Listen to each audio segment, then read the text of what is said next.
Okay. Hey guys. That's not how you're supposed to start.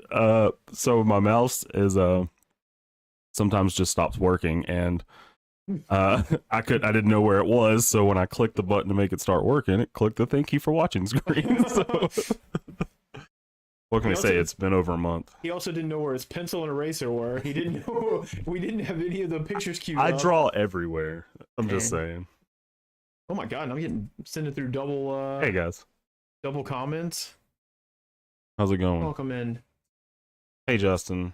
Hey Amanda. How are you guys? You guys, if you guys are the only ones in the chat, I guess we're gonna draw the Green Knight, or Gawain from the Green Knight for Justin. Or Justin's Stinky Raccoon. purple monster. Oh man, Stinky Raccoon, good time to tune in. Do a little gloomy day. It's gloomy here too. You can kind of see out my window back here, but man, it's gloomy here. I'm a big I love the sun, and as the sun comes out, I'm more and more energized. But man, still can't beat like a rainy day, sit by a window, read a book, fall asleep, whatever. So when was the last time we streamed? It was a month ago. It was in February. We didn't stream at all in March. We didn't stream at all in March. No, we missed all because Women's History Month. Women's History Month, cool. my birthday month. We last streamed. That was the evening with Carnage, so that was February. That was February. Sweet Christmas. February 26th. A lot's happened in March. Yeah. We had what did we do? There was a sick. You guys got sick. Like you got sick, and it was. It was on Annie's birthday. Yeah. Oh, Annie's there. Aaron, you know you're not gonna ever win anything. We actually had hey buddy. We had a gag planned for you, Aaron, where we were gonna have a clear punch bowl and then throw nothing but tabs with your name in it and still pull somebody else's name. But no. We're not gonna be cruel to you this time. You guys, yeah, this is March was oh, it was your birthday month too, Stinky Raccoon? Yeah, mine was on the 8th. Hey Philip. Weather's getting better. Hope you're ready to kayak. And fight men and break your arm again. Oh, don't do that. Never forget. They're still 1-1. They got a rematch.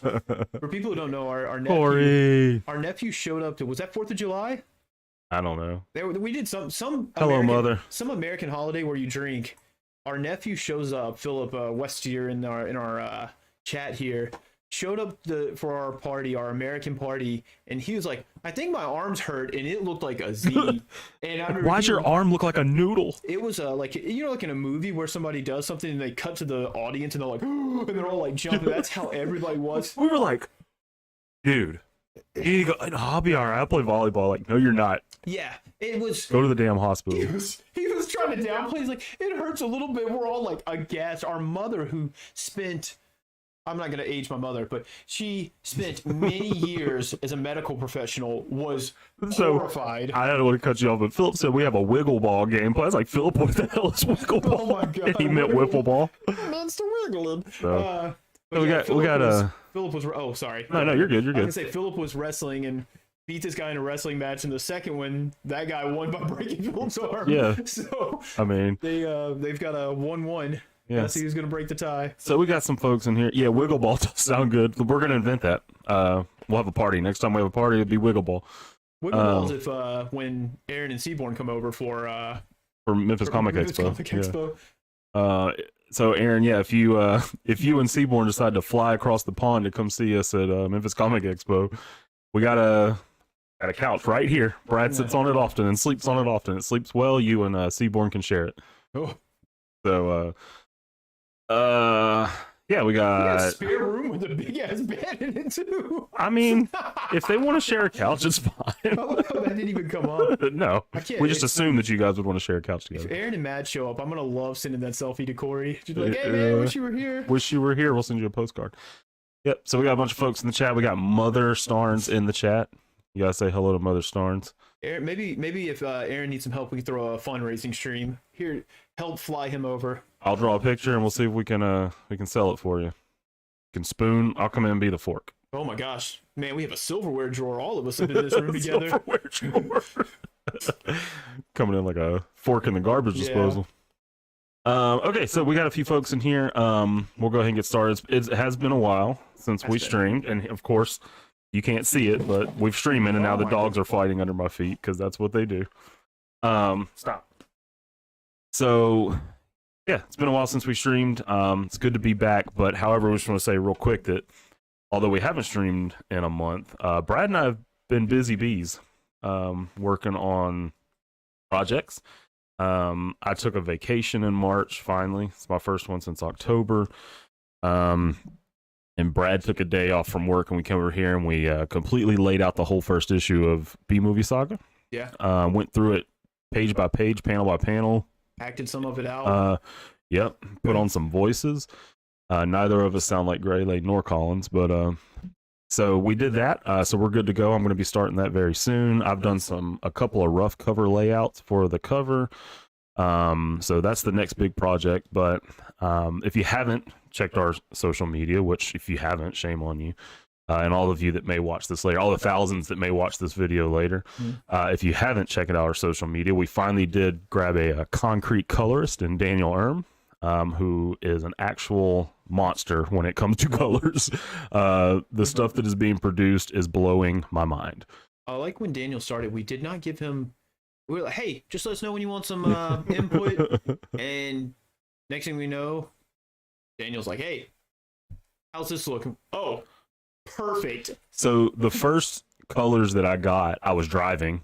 It almost drove off the damn road. But I have some show and tell for you guys. So the first one we have posted up. Did we post up the cover? We haven't posted Eye catcher.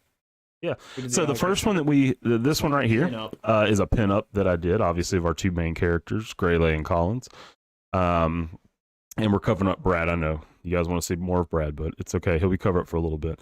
But this is the first colors he did. This is basically the quote unquote test. And might I say, that dude got more than A pluses. Oh yeah. S tier colors all around. Even some of the colors that we laid out as far as like Grayley's jacket and stuff were changed to like this silver trim and stuff. And I looked at Brad's like, man, I'm kind of for it. Yeah. And so we just kind of let Daniel run with it.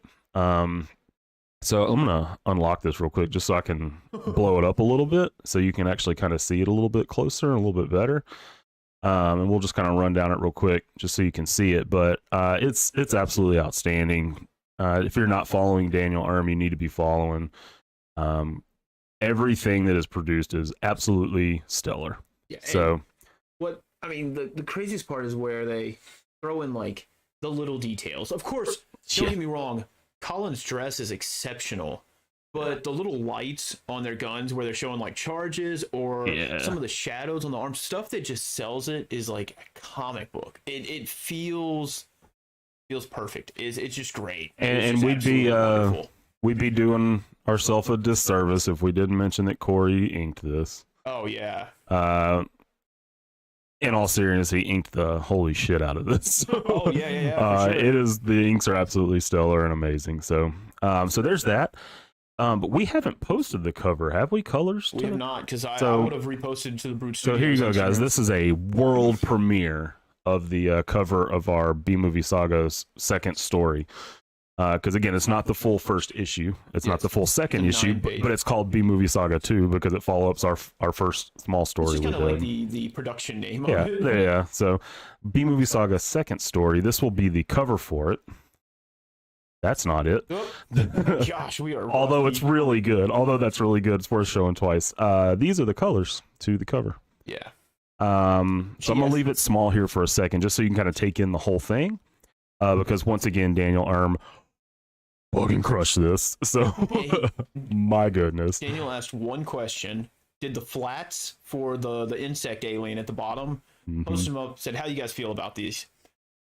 We didn't even give him direction. He just went with it. Yeah, I was like, whatever you want to do is fine with me. We have nothing, because the last thing we had color-wise from this was John Iker saying, what color is his blood? Yeah. Because that's going to affect what color his skin is. And we're like, I don't know what the hell that means. So Daniel killed it. I didn't even think about it. She's not wearing the eye patch in the pinup, is she? No, you're Collins, right. yeah, I'm it's- so it's- dumb. it's So post- I'm so inconsistent with that deal. My bad. Well, you can assume it's afterwards because they're kind of posting up after the story, maybe. But So let me zoom in on this so you guys can Yeah, see and- some of the craziness that Daniel put into this. and it's one of those things where once again, it's the little things like when as he's scrolling, I guess she's the eye candy. Well, both of them are, but Yeah. pay attention. Like the lighting on Colin's leg is just crazy. It's absolutely stellar. It's And again, the lights on the gun, like on both of their guns, I didn't intend those to be lights. Those were just supposed to be recessed areas. and then she's got her little black dress on, but his are dark blue, so they don't run together. And then, but his pants are black. So a lot of this stuff was stuff that Daniel just ran with. We didn't give any kind of direction other than we wanted Colin's dress to be black and Grayley is the hair blonde color. and Collins is and Collins is a brunette. He gave the aliens, or Daniel gave the aliens the red around the eyes and then around the joints. Yeah. And then the purple, how the antenna fades to purple. Yeah, and then like that's so cool. Like the nose and the limbs. There's 3 different colors, like red, green, and yellow in it, which is going to be Hey, Matt, how's it going, buddy? Because there's a couple of them where you're going to see like you're going to see a sea of those guys. There's going to be a bunch of them because they're on a planet with those aliens. So the coloring in that, I don't even know if he meant it that way, but how he Hey, Art, how's it going, man? did it was made it perfect with the eyes, or made it kind of break up the border, I guess is what I'm looking for. So for you folks that are kind of just joining us, Matt, Art, we're just kind of showing off some stuff. Again, we haven't streamed in a month, but Brad and I have been busy bees at work on Busy Bee Movie Saga. So this is the cover art that Daniel Arm amazingly colored. And I mean, Corey, how long ago he inked this? Man, it's been a while now. 2021 at least. Yeah, last year sometime. So we had it ready. Gosh, maybe we had it ready in 2020. I had the cover done in 2020, the then, pencils, but Corey took over inking duty in 2021, I believe. yeah, full this time. looks incredible. So this will be the cover to what the thing we're gonna print next. So Sure, yeah. And obviously it's only 9 pages, so I can't really spoil pages. I gotta say, we went kind of hard on that cover for a 9-page story. But, Yeah, sure did. But then again, with Daniel pumping out such incredible stuff, and you three took it to the next level, it used though. to be Jesus. Sko Kojo with you, Iker, and Corey, but Yeah. now it's Goko Arm, and And it works then- out all right. Yeah, absolutely. I'm for it. I'm all for it. And then the last thing is I got hired, I guess, commissioned to work on a cover for a book called Tandra. And it is they're re-releasing it. It's a book from the 70s and 80s that a guy did solo. His name was Hanther, I think. I don't remember his first name, but Hanther is his last name. But he is basically this kind of space story, and it was one long narrative, but it was broken up into different albums is what the books were called. And each album, had different stories as progression throughout the story. But he has since passed away, and his son, I believe it's his son, is now trying to relaunch the book, so to get more interest in it. But to get more interest at cons and stuff, he wants to have updated cover art. So he's actually, because there's so many books, there's a ton of books that this guy released. He's having different artists do different covers, and I got to do the cover for the first one that he's going to be releasing. And then I'll be doing a cover for the second part to the main story. This story is, again, the whole book's called Tandra, but this one's called Dragon Rock Part 1 and Dragon Rock Part 2. Dragon Rock's the main character. He doesn't have a huge part in the story, but it's kind of like his origin. So I was tapped to do a cover, and I brought along Ride or Die Corey King, obviously, to help me with inks, because that's not my world. And then Daniel Arm came along for the ride as well, because it was a paid gig. So I showed the pencils on my social media, but this will be the first time we're showing the full picture. So here it is. None of these characters will probably be familiar to you unless for some reason you're familiar with the Tandra story, but it was a super fun one to do. I got complete free reign to do whatever I wanted to do. And I kind of just kept it true to what I saw in the book, because this guy really worked hard on these stories and this character. So I wanted to make sure that I kept true to him and just put my own little flair and comic bookiness to it, and then Corey inked the absolute hell out of this thing. And this is a funny story where I think this kind of shows Corey and I's symbiotic relationship, where I said, there's some notes I want to give you, but I'm not going to give them to you because I want to see how you react to it. Scoot likes to make Corey re-ink stuff. And I do. I like to make Corey, like, I want him to fully ink it, and I want to tell him how shitty it is, and then I want to tell him to redo it. But I said, I don't want to give you notes. I just want to see how you react to it and see if your thought's the same as mine. And literally, it exceeded my expectations. It's like stuff in the clouds that I had that I didn't know if in my pencils would translate. But because Corey isn't just a tracer, he adds to it. He doesn't just draw over my lines. Like the clouds I left very loose, because the last time he inked that Carnage I did, man, he took it to the next level. So I just left him very loose, and he just blew it out. So the inks were just absolutely stunning on this. And then, of course, Daniel Erm. What more could be said about dude? So I'll bring this in real close before we get drawing so that you can just kind of see it all the way.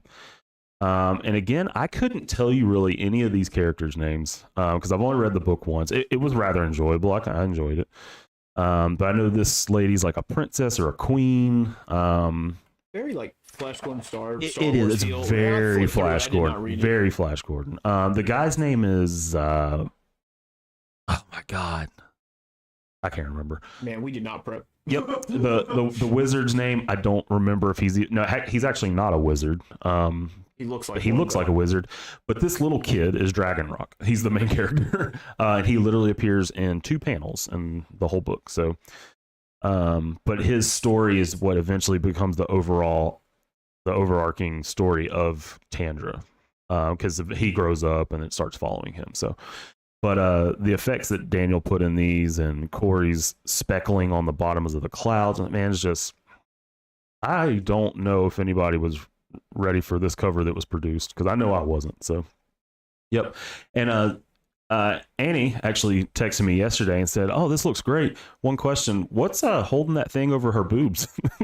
And I said imagination. I said, I don't know, because that's how it was drawn in the book. And I said, that book has lots of boobs in it, so if you like boobs and you like space, and you're probably gonna like this story. So well, you know our rule for designing characters when it comes to costumes. Let the cosplayers figure it out. Practicality is not necessary. Yeah. So again, this has all kind of happened in the last month with these colors and everything. So we have been pretty darn busy. And there's several things that, while they're not huge, I mean, some stuff we're working on behind the scenes. Yeah. There's stuff we can't talk about just yet. Yep. There's some things that right before we started, I said, Brad, do you want to talk about that? And he goes, no, not yet. And Scoot, old Skoko arm might have something else coming along too. So absolutely. Which of course Daniel is on board coloring all 9 pages of the B-Movie Saga story. So Daniel will be coloring all 9 pages. They're gonna be so the interiors are about to be started. So that's kind of what we have been working on in the last month. So a lot to show. Yeah, no gravity in space. That's true. That space metal bikini bra thing just stays there because it has to. B-Movie Saga issue number 1. Metal bikini. Actually, it's actually issue 2, but whatever. Metal bikini, but not to discriminate women. Greyley will also be scantily clad as well. Yeah, he'll have a speedo, a metal speedo. Yeah, have a metal speedo. So we don't discriminate in B-Movie Saga. Everybody that's sexy is going to have sexy outfits. So we objectify everyone. If you read the first B-Movie Saga short story we did, they talk about that. There's a little dialogue, and it was always meant to be the first arc was that metal bikini joke issue. So we'll get to that soon. Which as soon as Scoot starts drawing it, we're going to post about it so you guys can keep them on point. We're trying to get it out this year. And one of the streams we talked about doing was like maybe showing me lay out like a page and drawing a page, which it might be cool to even do like a middle of the day stream where we just have it on all day while I'm drawing it. That'd be kind of cool. God. Our next page day, we just have a stream going the whole time. That'd be super cool. 12 hours of work. And then last update is my wall behind Brad has gotten a lot of new stuff on it. So I got two new busts for my birthday. I got Darth Vader and I got a Darth Maul I bought for myself. Well, Maul from Clone Wars, and I've got the Mandalorian's Nerf gun up there. It's pretty sweet. So you can't see all the other stuff that I've added to my room, but I've added a ton in here. So, all right. Other than that, you got anything else, Brad, before we get drawing? Nah, hop in. We can keep talking. All right, we're gonna drop in, and I'm gonna start drawing. I'm gonna tell you guys right now, I know nothing about Swamp Thing. I just know he's a big green man, Swamp Thing, literally a Swamp Thing, and he's got a cool look to him. So, Scoot rejected my suggestion to call this stream "Get Out My Swamp Thing," but all right, Donkey, that'll do. yeah. But this is, if you guys hadn't guessed from our joking, for Aaron. So this is for Aaron. It's longtime loyal buddy Aaron. I'm gonna laugh when we do the next. So he finally ponied up and bought one, and then we're gonna do our next giveaway, and he's gonna win. Oh God, here they go. Art C said, "How big's your room?" We're I don't- American. Don't do it by any kind of measurement. Yeah. It's 3 basset hounds long and probably about 9 wide. Basset hounds. Yeah, I don't know what the size is, but hey, maybe at the end I'll just take the camera around. You can kind of see some of the fun stuff. I got lots of comments on my wall right now. So. Yeah, once I get my room in order, it's almost there. We're gonna do a tour of that one too. Yeah, and we got some fun stuff planned at Brad's house as well. Yeah, there's like we've been talking about it for a while, and that was a lot of what our work day was earlier in the month was trying to get Scoot's Patreon ready to go. And the thing is we got to start banking content because we don't want to start Patreon. And gosh, even if it's only like $30 coming in from 5 people or something, you don't want to disappoint anybody. So we want to have it going and ready so that we're not stressing like this. The streams are always kind of, other than like the evening with Cyclops or Carnage, it's very seat of our pants, so we don't have to worry about it. But we've got ideas for stuff that needs planning. So we've been planning that. We've got some different stuff that's about to come that we'll announce soon.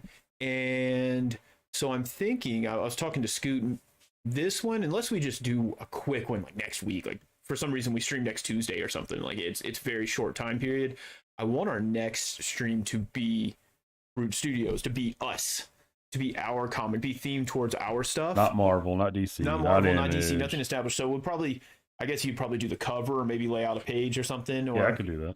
I mean, draw something, but then we'll talk about this, whatever we've gotten and what we can do. Because other than the stuff we just showed, we've got a lot more to talk about. A lot more fun stuff that we've got planned. So again, very busy bees we have been. And I hope you guys will want to join us on the journey because it's gonna be super rad. Peace be the journey. I said your room length is 1.5 mooses. Basically, yeah. I recently learned this has nothing to do with comics, but like part of the reason that America is not on the metric system was that when that was becoming established in Europe, that I guess let me walk that back. Why America isn't solely metric. And we stick with the imperial system was that there was a French gentleman who was sailing over to America to bring us the government at the time these several things that were like the metrics, for lack of a better term. It was like a copper ruler that was an exact meter, and then a weight that was like a kilogram or something, and it's what you base your entire metric off of. And they made them and then dispersed them so everybody's measurements were on the same page. And when that dude was coming to America, of course, because we were not super friendly with England at the time, English pirates took him and stole his stuff. And then I don't know if he died or he never got back, but long story short, he didn't make it to America, so our metric units never made it here. And then there are other factors like our distance from the other countries calls us where, Europe, it makes a lot more sense for them to all have the same units. And in America, we're so far away, we don't care. It's not as pressing. And so that's why you hear more about the imperial system with us. But if you look at it, I mean, it's just like an amalgamation. But it is a stellar internet meme making fun of how Americans don't measure with, we'll use anything with the metric system. Aaron, we were going to ask, do you want to ink this one? Or he said, so I'm not meant to ink the pencils for this one, right? Man, once they get to you, you can do whatever you want with them. Do whatever you want with them.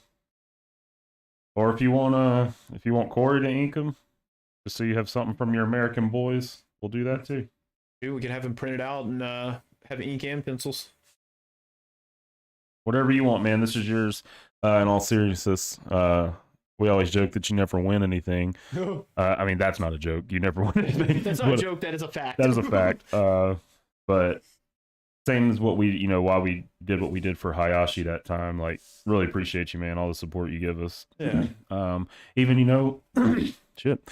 When that time when that dude was stealing my artwork and not crediting me for it and stuff, and you lashed out. You were like, "All right, boys, time to ride."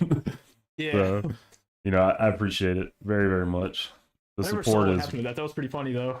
yeah, the support is very, very much appreciated, man. So this is the least I could do for you. Yeah, it's And it's going to be a super fun character to draw. He's really, really detailed. I've never done him before, so between pencil and paper, it's like 75 cents.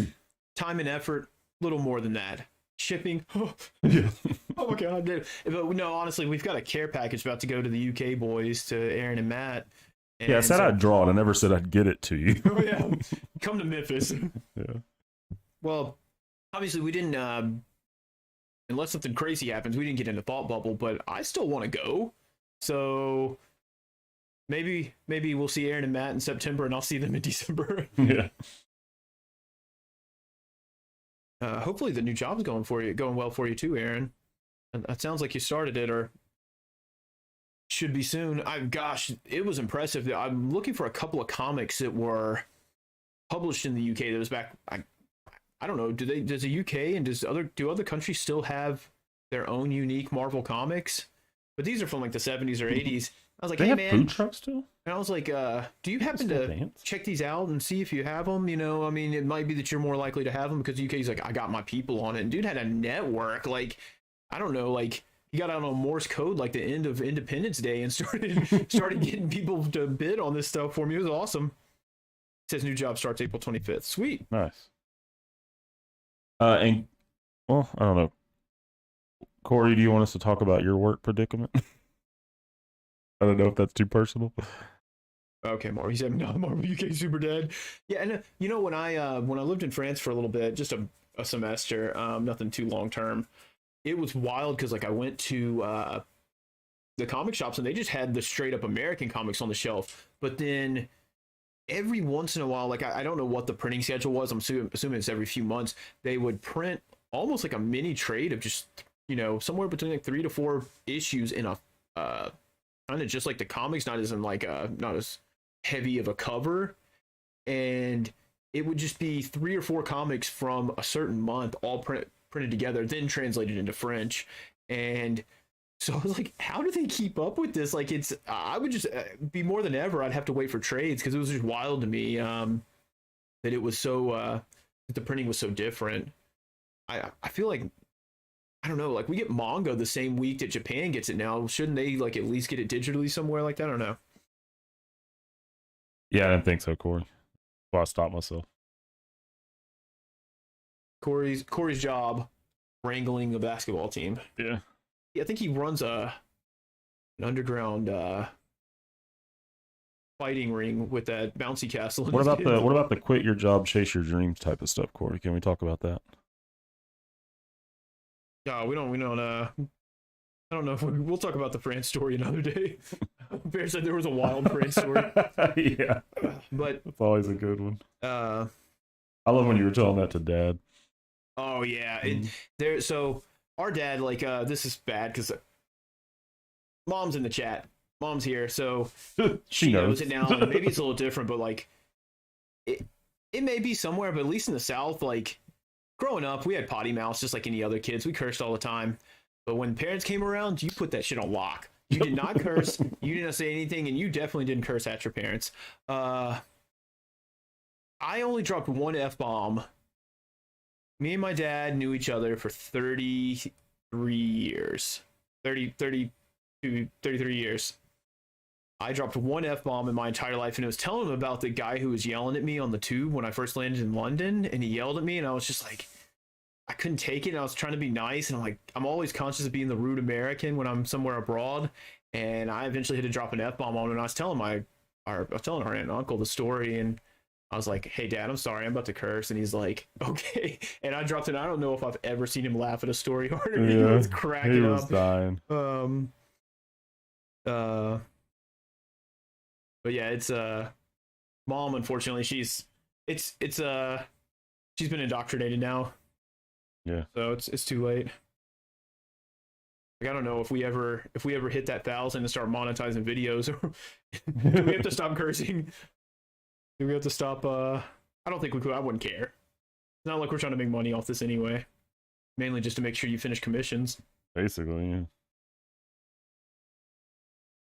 Speaking of that, I have pretty much halted commissions because of us trying to get to work on B Movie Saga. You know, Aaron said a rude person on the tube. No, so I guess I can tell the short story. So I finished my semester and I was meeting my then girlfriend in London. We were supposed to spend a few days in London, of course, go see a big pile of rocks down in Salisbury, but just kind of hang around London. We only had 5 days, so we didn't want to like hit the countryside or anything. We just kind of focused.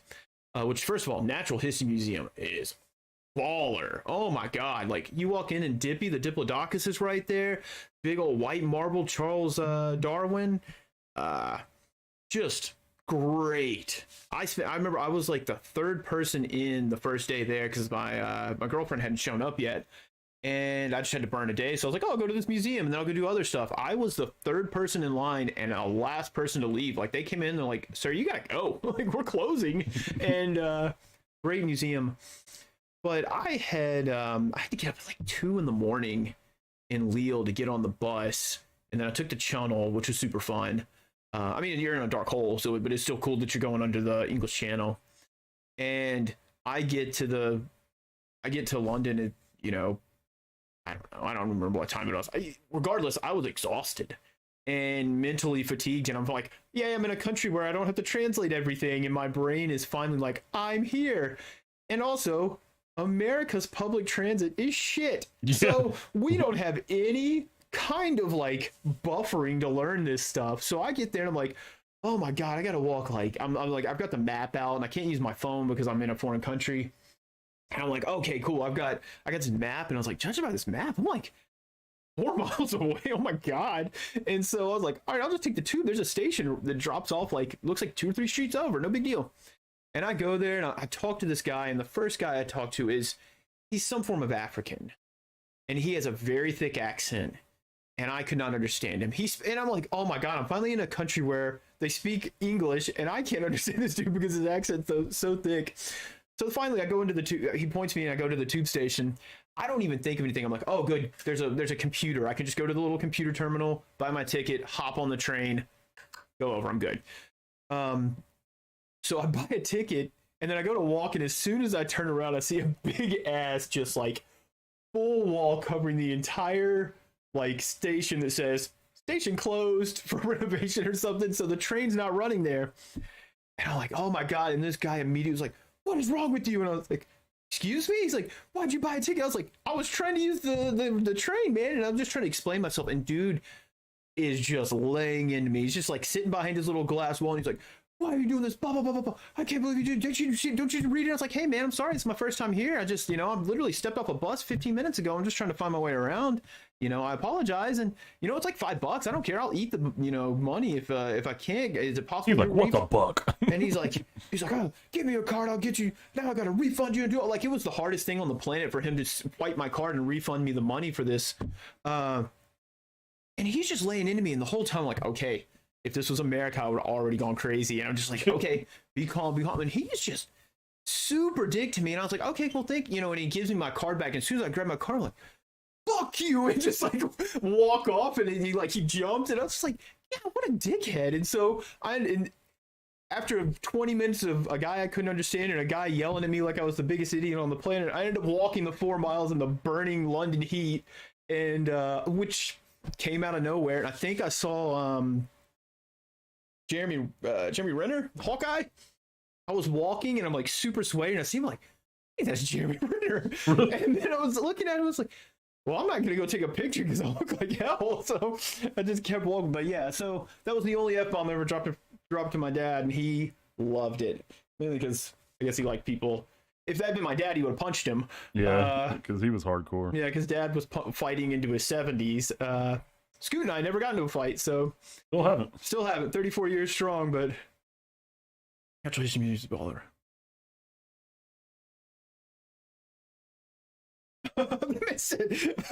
Natural history museum is baller. I've never loved a building full of gifted things more. Was a quotation mark. Oh god, there's Simon Whistler does a YouTube channel, a bunch of YouTube channels. Like today I found out top 10s, side projects, all this stuff, and he talks about, he's a British guy, and he talks about the British Museum, and he's like, oh yeah, because they stole it. They're to like all the whole issue of repatriating all the artifacts and all that stuff is something I sticky politics I don't want to be involved in, but push him through the glass.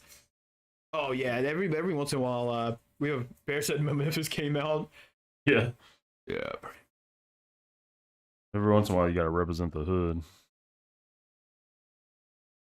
Yeah. I represent where my killers. But now if I come back, I want to come back and do the London Marathon. That'd be badass. Or, you know, come hang out in England in different places and go with Thought Bubble and whatnot.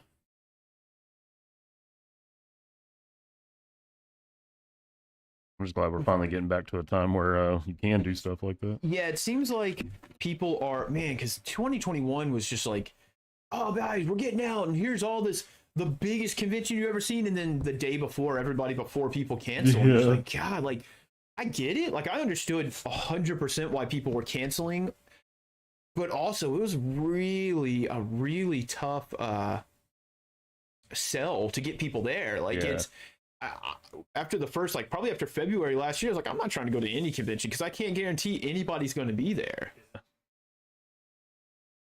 Speaking of conventions, man, Memphis Comic Expo is doing it up, man. Yeah. It should be a lot of fun. It should be super fun. And well, it's fun anyway. Yeah, absolutely. We've gone to Expo since it started, and man, I went when it was just, I don't even remember where, was it always at the Cook Convention? I guess it's the Renaissance Convention Center now, yeah, but it was there. It's the Cook Convention Center. It's kind of like the Empire State Building. It's called something else, or the Chrysler Building, same. But yeah, we it was just like a little thing with art tables, basically just a big artist alley, which is what it still is. Yeah, it's just about creators. Yeah. We met George Perez. Aaron, I'm 100% planning. I've got 2 trips planned this year. Me, Scoot, and Mark want to try to go to Mile High Comics in Colorado. In Denver, right? That's why it's called Mile High. Yeah. Well, also because it's like weed jokes in there too. But there's also a really baller trail I want to run there. But we want to go to Mile High Comics, and then I want to come to London, or I want to come to England and go to Thought Bubble because it's somewhere else, and I forgot. I'm terrible with any geography, not just foreign geography either. But yeah, I definitely want to come, and like we can just hang out, and maybe John Lockley to do a park run with me. He's been running, and just like hang out and see these people, and have you'll have to introduce me to John Allison, and I'll be standing behind you like a shy anime girl, and just be like, oh my god, Alisama. It'll be super weird, but that's what we bring to the table. Yeah, no, my passport has to be renewed in 2024, so I need to use it more. And if I can force him to quit his job, he'll at least come over. We'll bring some art and stuff anyway and just hang out. All the stuff we've been working on is in an effort to get that job quit. Yeah, and I think 2022 has been, how do we monetize our lives? How do we monetize our hobbies?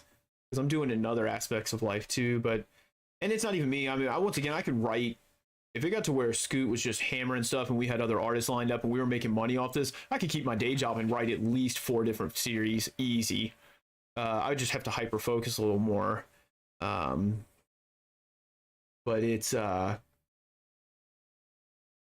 we really need it for Scoot. So yeah. Oh man, he said he'd introduce me to Ram V and Gillen. How do you pronounce his name? I've never pronounced, Karen Gillen or something like that. But I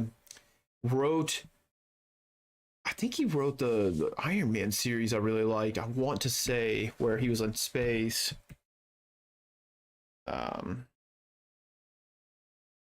But I feel like can't what else is going on. Yeah, he wrote that the Marvel Now Iron Man, which I really enjoyed. But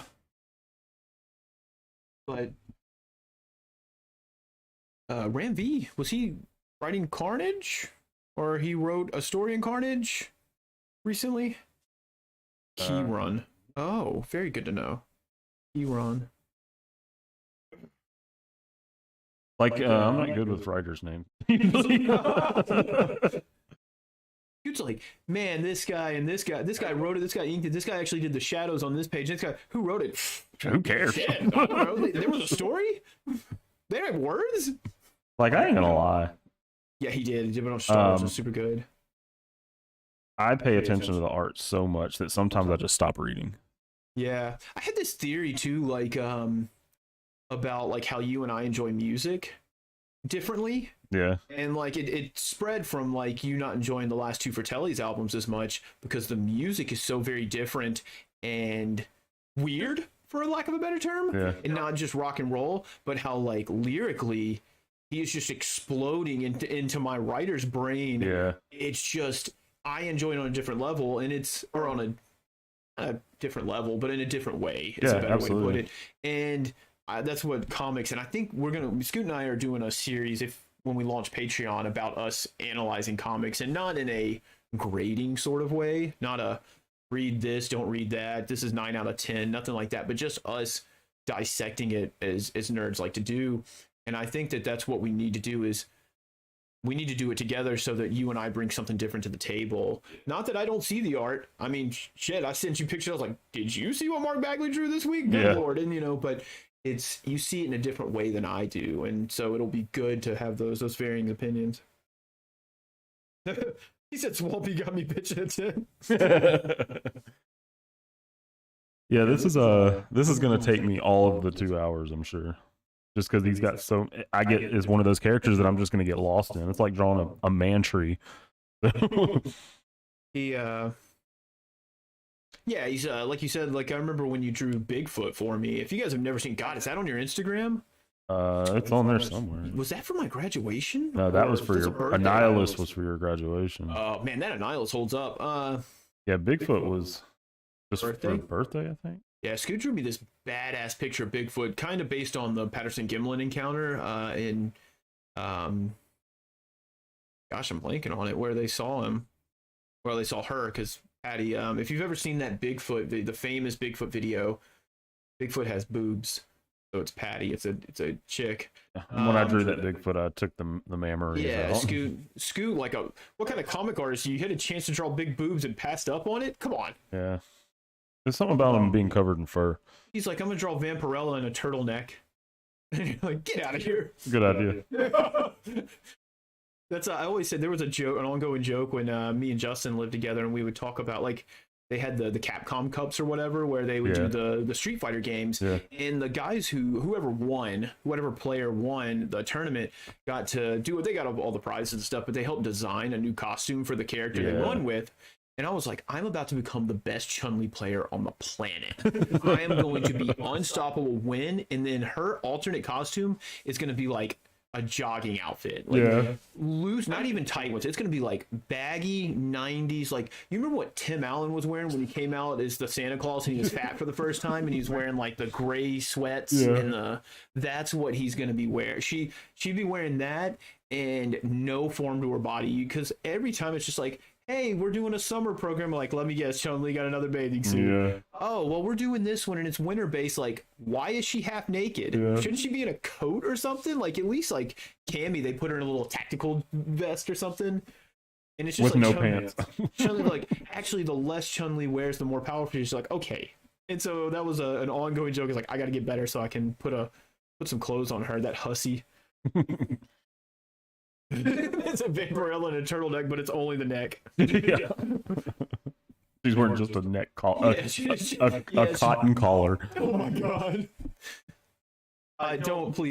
We don't need to manifest that. We've talked about some stupid shit that manifests into reality. We don't need people to just be wearing cotton collars. Aaron, tell me, does Swamp Thing have twigs coming off of him? Because I'm drawing twigs coming off of him. I see twigs coming off of him. This is going to be a this is how little we know about the character. Like I said, I know his name's Swamp Thing. I don't even know if he's a he. Could be an it. Swamp She. Some kind of like cosmic being kind of thing. But She Swamp. I think there's a main character called Abby who hangs out with them. I have a dog named Abby. And he's nature based. But I mean, does he literally live in a swamp? Is he covered in nature? Is he kind of like Man Thing, where he can like, you know, manifest on from one side of the world to the next, like in an instant? Is the guardian of the Nexus, though. Of like, yeah, you know, like he's super powerful. Yeah. But he's kind of like the living tribunal, to where he doesn't interfere a lot, because he doesn't, if you don't bother him. Yeah. So Aaron, Swampy's drawn different almost every time, so have fun. Okay, cool. He's gonna have twigs coming off him. I hope you're okay with that. If you're not okay with twigs, let me know. I'm not gonna erase them, but I'd just like to know. Yeah, Aaron sent me a very helpful document to read, a wiki to read on Swamp Thing before this. You didn't do it, did you? Well, I was going to, but like work just started beating me down. Like work has, not to talk about work because I have a strict no work policy here, but or everywhere after I clock out. But it's just been crazy busy, and normally I'd slack off and read it, but not so much. So we are, like I said, we're Swamp Thing knowledgeless. Yeah. So we should have saved all of our giant size Man Thing material for this episode. We could have segued. That's where me and Brad discussed. That's where we peaked. Yeah, the digest size Man, the backup story size Man Thing. We peaked there. Yeah, that's why we took a month hiatus. Like we just can't come up with content. Yeah, better to burn out than to fade away. Yeah. Yeah. Speaking of that, today's the day Kurt Cobain was found dead. Rest in peace, brother. Oh yeah, yeah. He was born on what, February 10th or something? 20th. 20th. There we go. Big Nirvana fans around here.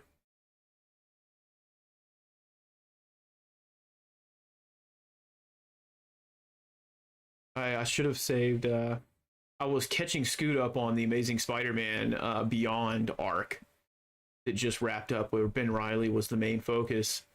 And here we are, the clone corner. No, I won't go back into that segment of we don't have to. That's a segment of the stream going forward. Yeah, clone corner. Yeah, just wait until we do our breakdown, our 5-part, our 5-episode, 2 hours each for each, the Clone Saga, and then the 6-part Ben Reilly epic. But no, if you guys haven't been reading it, I need a.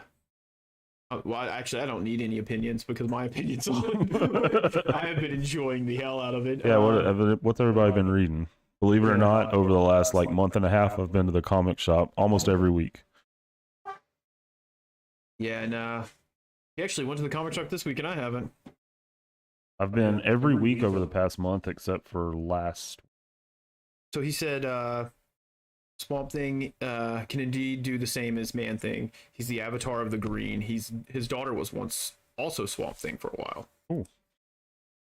This is where it's good we do the things. Like, I need a sheet of paper, or maybe we just need to do like an Instagram thing where you post up the question, because when it comes to like dissecting trades and stuff later, we're going to need suggestions, because I think by my last count, I keep a list, and I've got like 650 trades. And of those, I think close to 400 of them are Marvel.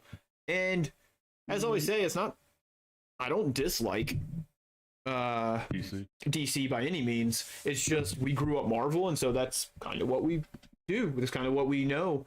And so we'll need, Corey's been doing stuff. He actually talked about Haunt so much that I've got the Immortal edition. It should be at the seller for us to read. So that'll be fun to get... to do just different stuff. And so like Swamp Thing's just something we never got into. Never true story about Swamp Thing with me. When I was little, I saw the TV show, or I guess it was a movie, I don't know what it was, but it scared the hell out of me. And I was like, I had nightmares about that Swamp Thing, and I never revisited it. He said the current Swamp Thing is Levi Kame, an Indian kid who is connecting to the past Swampies to guide him. Oh, that's cool. So they're kind of like Avatar. That's kind of fun. And Annie said, I did have a kid ask me while I was dressed up as Captain Carter if there was a Spider-Man in the UK. I wanted to stop and stop all things and tell them about it. So yeah, they started the new Spider-Punk series, which, okay, there's 2 UK Spider-Men at least. There's, I think it's Billy Braddock is Spider UK, who I love, who I still need a first print of his first appearance because it's Gwen Stacy's. Yeah. Oh, is that Edge of Spider-Verse? Edge of Spider-Verse too. So we bought the facsimile edition. So yeah, well, no, I've got. Oh, you did? Yeah, yeah, I've got the second printing. Ashley bought it. We've talked about that before. We've talked about my fish that got away. Yeah. But then there's Spider Punk, who, if I remember right, when Dan Slott was doing the Spider-Verse, he asked one of the guys, maybe Ed McGuinness, because he drew a lot of that. He said, "Draw me a Spider UK," and he came back with Spider Punk. Yeah. He's like, "What's this?" He's like, "That's your UK Spider-Man." He's like, "No, like." I need like a Captain Britain core Spider-Man. He's like, but Punk Rock is British or something. Like argued for it. And so, but it was such a rad design. Yeah. That they kept it, and they started a new series which I haven't picked up yet, but I'm really looking forward to reading. It's believe it or not, guys, I've read it, and Brad hasn't. Yeah. Well, my goal this year was to read more comics, and it's happening. Yeah, because to make comics, you have to read comics. And so yeah, that kid hopefully God, I need to tell that kid like hey, yo, well, don't come over to my house, that'd be weird, but let me hey, little kid, let me bring you a drop care package is the word I'm looking for. I thought his name was Hobby Brown, who's Spider-Punk. And if it's one of those things where if Marvel's ever like, hey Brad, you have a backup story, you get 5 pages. First of all, somehow Kane Parker and Ben Reilly will be in it, and I am resurrecting Spider UK. He is coming back. So I loved him so much in that. He was so cool, and like I love how he had the spider powers, but he also had like Captain Britain, like you have to have the confidence. Captain Britain's powers based around his like confidence in his own self, and so if he loses his way, he gets weaker. So I would love to play with that, and he died being the hero he was supposed to be.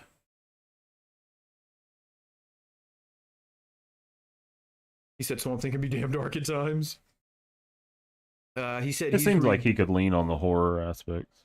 Aaron said he's been reading bits here and there, but Ghost Rider, Swamp Thing, Devil's Reign, that X-Men title from Gary, Immortal X-Men. Holy shit, we cannot start talking about Immortal X-Men right now. Me and Mark have been talking about that for probably a week now, and wow, if there was anybody, I liked Gillen's old stuff, like his old Uncanny run was really good. I enjoyed that. So him coming back to X-Men and kind of picking up where Jonathan Hickman left off, you know, and Hickman we trust, man. Me and Mark are big fans of Hickman, so I was really kind of worried about it. But that worry was unnecessary. It was so good. And one of my favorite parts, just a mild spoiler, is it's all narrated. It's from Sinister's point of view. So Mr. Sinister is narrating everything, and he's talking about the Quiet Council, and it's all these different, the mutant governing body, and Storm is rightfully on it. And I like it because he's talking about how what each person thinks about him. He's like, oh, there's Emma. She hates me for blah, blah, blah, blah, blah. And he's like, don't know about him. I don't know how he feels about me. He gets to Storm. He's like, Storm openly hates me. I understand it. I used to be a huge racist. And I was just like, Lord, it was such a good line because only Sinister could make a joke about being a racist. And then later he was like, yeah, but now I understand I'm superior to everybody. So why should I hate any one group? And I was like, oh my God. Like, but it was such a killer line. But that was a very, very dense book and very good. So I'm glad you read that, Aaron. Devil's Reign, I've been reading spoilers of because I knew I wasn't going to read it. I haven't been up on Daredevil ever. I like Bendis' run. I've got Brubaker's to read. I've read somebody else's, but I haven't read a ton of Daredevil. But that story, from what everybody's saying and how good Chip Zdarsky's run on Daredevil's been, that event sounds like it was a bit crazy, like a bit like Clone Saga epic, kind of went off the rails, but I can't say for sure because I haven't read, I've just read spoilers, so I don't know.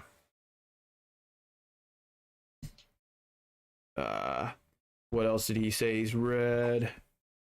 Drew Moss on Spider-Punk. I've been really on a Doctor Strange kick over the last 2 months, probably. So the latest book I've been reading is Strange. I picked up Spider-Punk. What else did I buy? I bought some other new books. Yeah, you've definitely been on Doctor Strange, that's for sure. Yeah, I've been reading a lot of Doctor Strange. And Doctor Strange is one of those characters I always liked, but I never really read a ton of. And man, it's so over the top that I love it. I just can't get enough of it. Oh, speaking of a lot happened in 6 issues, we can't talk about it because Scoot hasn't read it. I was in a hurry this morning. I left it. I'll have to bring it to him tomorrow or something. But I finished Dark Ages by Tom Taylor and Iban Cuello. Cuello, that's him. And holy Lord, that was I've never wanted a series to go on indefinitely so bad, but be so content with it ending. It was 6 issues.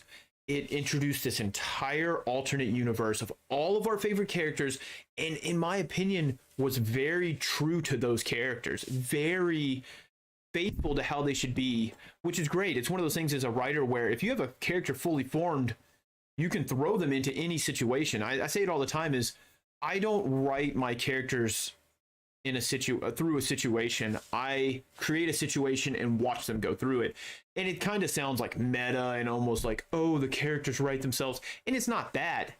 But when you write a good character, you don't change it to fit your needs. You let them play it out. So you can take Spider-Man and say, how would Spider-Man, like, just a scenario. Okay, you fall through a time portal and you end up in the Old West.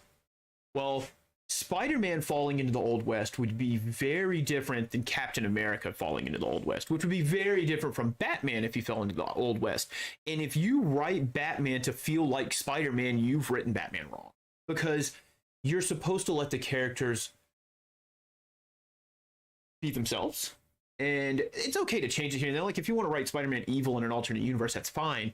But what I think he did great is he took a point of like the 616 universe and it's almost like a what if this had happened, and then he wrote 6 issues, and then everything from the art to the characters to I haven't finished yet, but man, it's amazing how he blended kind of the modern and the old, because it was in it. MJ and Pete are still married and they have Mayday Parker, they have their daughter, but it's also at a time when Luke and Jessica have their kid, and it's like Moon Girl was already there, so Lunetta is there with Devil Dinosaur, and Miles Morales is there. So it's kind of 616, but it's almost like it's almost like the Ultimate Universe he did, but he restarted it and did it. And I was just like, I wish this could have gone on forever. And then how it wrapped up and how they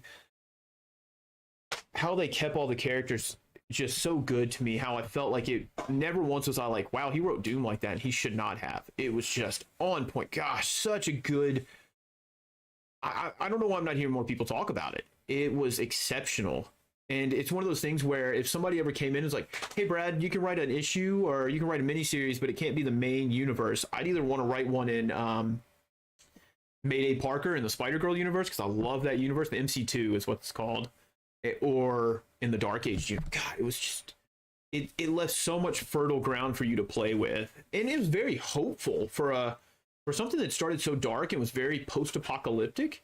It was a very hopeful message in there, which I really enjoyed. Yeah, I wanted to read it just because of Iban's artwork. And then, man, I remember when I read it, Brad let me borrow it, and he read it. I was like, dude, do you have issue 2? He's like, it's not out yet. I was like, that's bullshit. It's so good. Oh, Aaron said, he said, unfortunately, we won't get more Dark Ages, at least from Tom Taylor, because he was signed exclusive to DC. That sucks, but also good for him because he's a beast, so I'm glad that somebody snapped him up. Also, backing up to the chat. Thanks, Corey. Looking out. Oh, telling everybody, yeah, I got 15 folks open here, only 3 likes. What's up with that, guys? Oh man, whoops. Let me throw mine on there.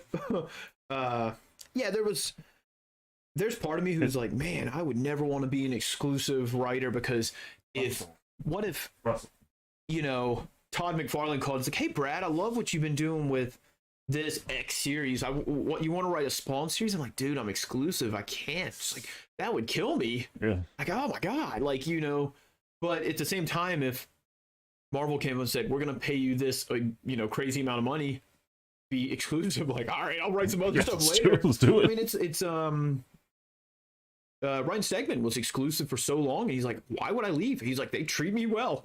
So and now he's not, and look, still doing a crap ton of covers for. Yeah, he's doing nothing but covers for them, and then I guess working on Vanish. Yeah, they've done a lot now to where they have the Discord back open now, and he's been posting a lot of like progress stuff in there.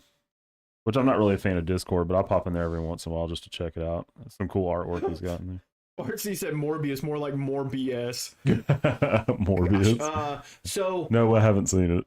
I have once again, we always say we don't want to just trash stuff here. We talk about what didn't work and what did work. I've never seen Morbius.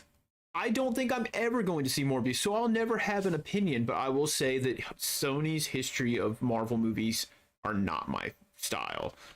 I also don't care for Jared Leto. So I just don't see any point in it. And honestly, I love the MonsterVerse. Like Cullen Bunn did the Monsters Unleashed several years back for Marvel, and I love that stuff. They did a series called The Howling Commandos of S.H.I.E.L.D. where like Dum Dum was running a team of monsters with like Hitmonkey and Gorga and all those like weird Kirby monsters. Were and I even think one of them a version of Man-Thing was on the team, and it was this team of like where it was a team for S.H.I.E.L.D. They were called Stake instead of S.H.I.E.L.D. They were a subgroup, and they went and took out like threats, like supernatural threats, and they fought like Pharaoh and all these crazy. It was very Marvel Strange Tales, where they were just fighting weird crap. Marvel chillers, and I loved it. And so like I love those monster stuff, but Morbius is low on that list of favorites. Like there's so many other cool ones in there, and like. I mean, for one, Elsa Bloodstone's cooler than him, and she's a monster hunter. But yeah, he's low on my list, so it wasn't like a high priority. I need to see this kind of thing, but I don't know. Maybe. But I always wish they do well, you know, like because when comic movies do well, it always is better for us as comic fans. Yeah. But you don't know what to expect now with a Sony movie unless it's Into the Spider-Verse. Yeah, which I'm so nervous for the second one because I feel like that they kind of gave it to a team and they're like, hey, just kind of do whatever you want with it. It's successful now. It doesn't matter what you do. And I think now that it's successful, they're going to. I'm afraid Sony's going to try to put their hands in it, be more hands-on, and it's not going to be as good. There's stuff like that because you've seen a lot of stuff. Usually when people are given free reign, a good example is Beast Wars. Is when that show came out, Transformers was a dead franchise. They considered it like nothing. It wasn't making toys much anymore. They weren't making shows. They weren't making anything for it. And they gave it to a bunch of people who were doing early computer animation and said, do whatever you want. And they ran with it. They were huge Transformer nerds, so they made a super dope show. And it only lasted 3 seasons, but they had a lot of fun. And then after Transformers came back, not to say anything about Armada because I enjoyed it, or Energon or any of those, but they were more like corporate based almost. You could tell they made them for toys, or you could tell they didn't want to deviate as much. And like Beast Wars did whatever it wanted. It had Megatron murdering the original Optimus Prime. Like T-Rex Megatron broke into the Ark that was on Earth, Proto Earth, because it crashed, of course, like it did in the Gen 1. He murdered him. Like, it's wild. Like, they just let him do whatever. Great stuff. But same thing with Star Wars, honestly. Because they talked about how Star Wars was kind of dying, or not dying, but there was nothing really keeping it alive other than the first trilogy until they were like, hey, we need to write some books. And Timothy Zahn did the Grand Admiral Thrawn trilogy, the Heir to the Empire, Dark Force Rising, and The Last Command. And basically jump-started... Well, there were books before, but he jump-started the expanded universe with that. And they even, like, there are people who talk about that it was, you could almost trace back the special edition coming out and then the prequels coming out because Timothy Zahn revitalized the franchise. So, yeah. So I'm hopeful for Spider-Verse 2, but... I'm hopefully pessimistically optimistic. I'm ready to be disappointed, but I'm looking for a good time. You go in there like Becker, no expectations, no disappointment. Yeah, and it's However, who's pumped for Doctor Strange? Because I'm pumped for Doctor Strange. So pumped. I remember not to go back to Spider-Verse, but I remember we didn't go see it on launch day. Sure didn't. On Actually, premiere. I didn't even go see it until after you and Mark went and saw it. Oh, so you were so me, Mark, and Dwayne went and saw it. Yeah. And I remember we were sitting there, and this was right after Stan died, and they show him, and he's like, "We were friends, you know." And I was like, "Oh my god!" I heard his voice, it. and they were like, and he said, and he cut to him, and Mark said, "Don't look at me, don't look at me," and he's like, "It always fits eventually," and I was like, "Gotta leave, I can't be here." That was right after he It died. was right after dies. So it was really a tough moment, but I was very happy with it. It was very fun. Who remember where they were when they heard Stan Lee died? I do. I was drawing a picture of Spider-Man. I was at work, and I remember we have a group text that's kind of our, what did it start as? Our Marvel? Shit, I don't know. I think it was just to get movie tickets, maybe. Yeah, probably our movie Who ticket. wants movie tickets? But there's a group text that's me, Scoot, our other brother Brian, our sister Annie, Mark Winchester, and Dwayne, who just does the music for this. And we have this group text, and it basically is comic stuff now, kind of a little nerd culture in general. Yeah. But there was a message in there, and Mark said, "Tell me the news is fake." And I was like, "What are you talking about?" And I hit like Google, and because Google's got me like on lock, it gives me comic news. Yeah. I saw Stan died, and I was just like, it's just at work, and I'm like, "Can I leave? I need a bereavement day. I gotta get out of here." Aaron said he was eating Nando's. I don't know what that is. Waiting to go watch Bohemian Rhapsody. Maybe he nachos. Oh, Nando's sounds fun. Is Nando's a food? Non-DeLorean. But yeah, it was a sad day, and like, it's funny because I had to watch my gatekeeping real hard, because unfortunately we all do it eventually. We all get stuck up in hipsterish where we're like, "Oh, I've like comics. Yeah, you like Marvel movies?" You're like, "Okay, it's okay to, you got to back off." Like, it's cool to like Marvel just because of movies. Yeah. But like, people are coming up and then posting all these, "Oh, Stan Lee meant so much to me." Like, bitch, I've never heard you talk about comics in your life. Like, Stan Lee was literally my, like our non-blood related father. Yeah, he was like the storyteller of our generation and all this. And like, even if you've never read Stan Lee comics, like, you don't go back that far, everything he laid the groundwork for. We were talking about this today. I always thought that in hindsight, we were lucky because, like, man, we had all this huge history that people can pull from and just write cool Spider-Man stories. And it's like, I bet the early issues were slow, and it's like, no, Stan Lee was locked and loaded. Those, like, you look at any Spider-Man issue, and like the first like 40 issues, he introduces a new villain or a new character who's still around or still relevant. Every, like, once in a blue moon, he'd hit a dud, but almost all of these, every character you know today, like, once again, we talk about all the time, Spider-Man's greatest nemesis, Otto Octavius, issue 3 of Amazing Spider-Man, gave his origin and attacked him, everything. So it's like, that guy, of course, with all of his artists involved as well, that guy was just creating a pantheon after pantheon, and it was just the idea that you had lost this last connection to it. And not only that, he seemed like a pretty cool dude. Yeah. I mean, he seemed like he seemed to enjoy what he did, and he liked talking to people and never lost that like spark of fun of being the comic guy, you know? He respected his own legacy.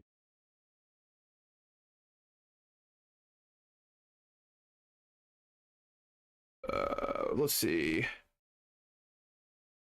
He said, I was at my comic shop with colleagues and 2 friends, and we went silent. Yeah.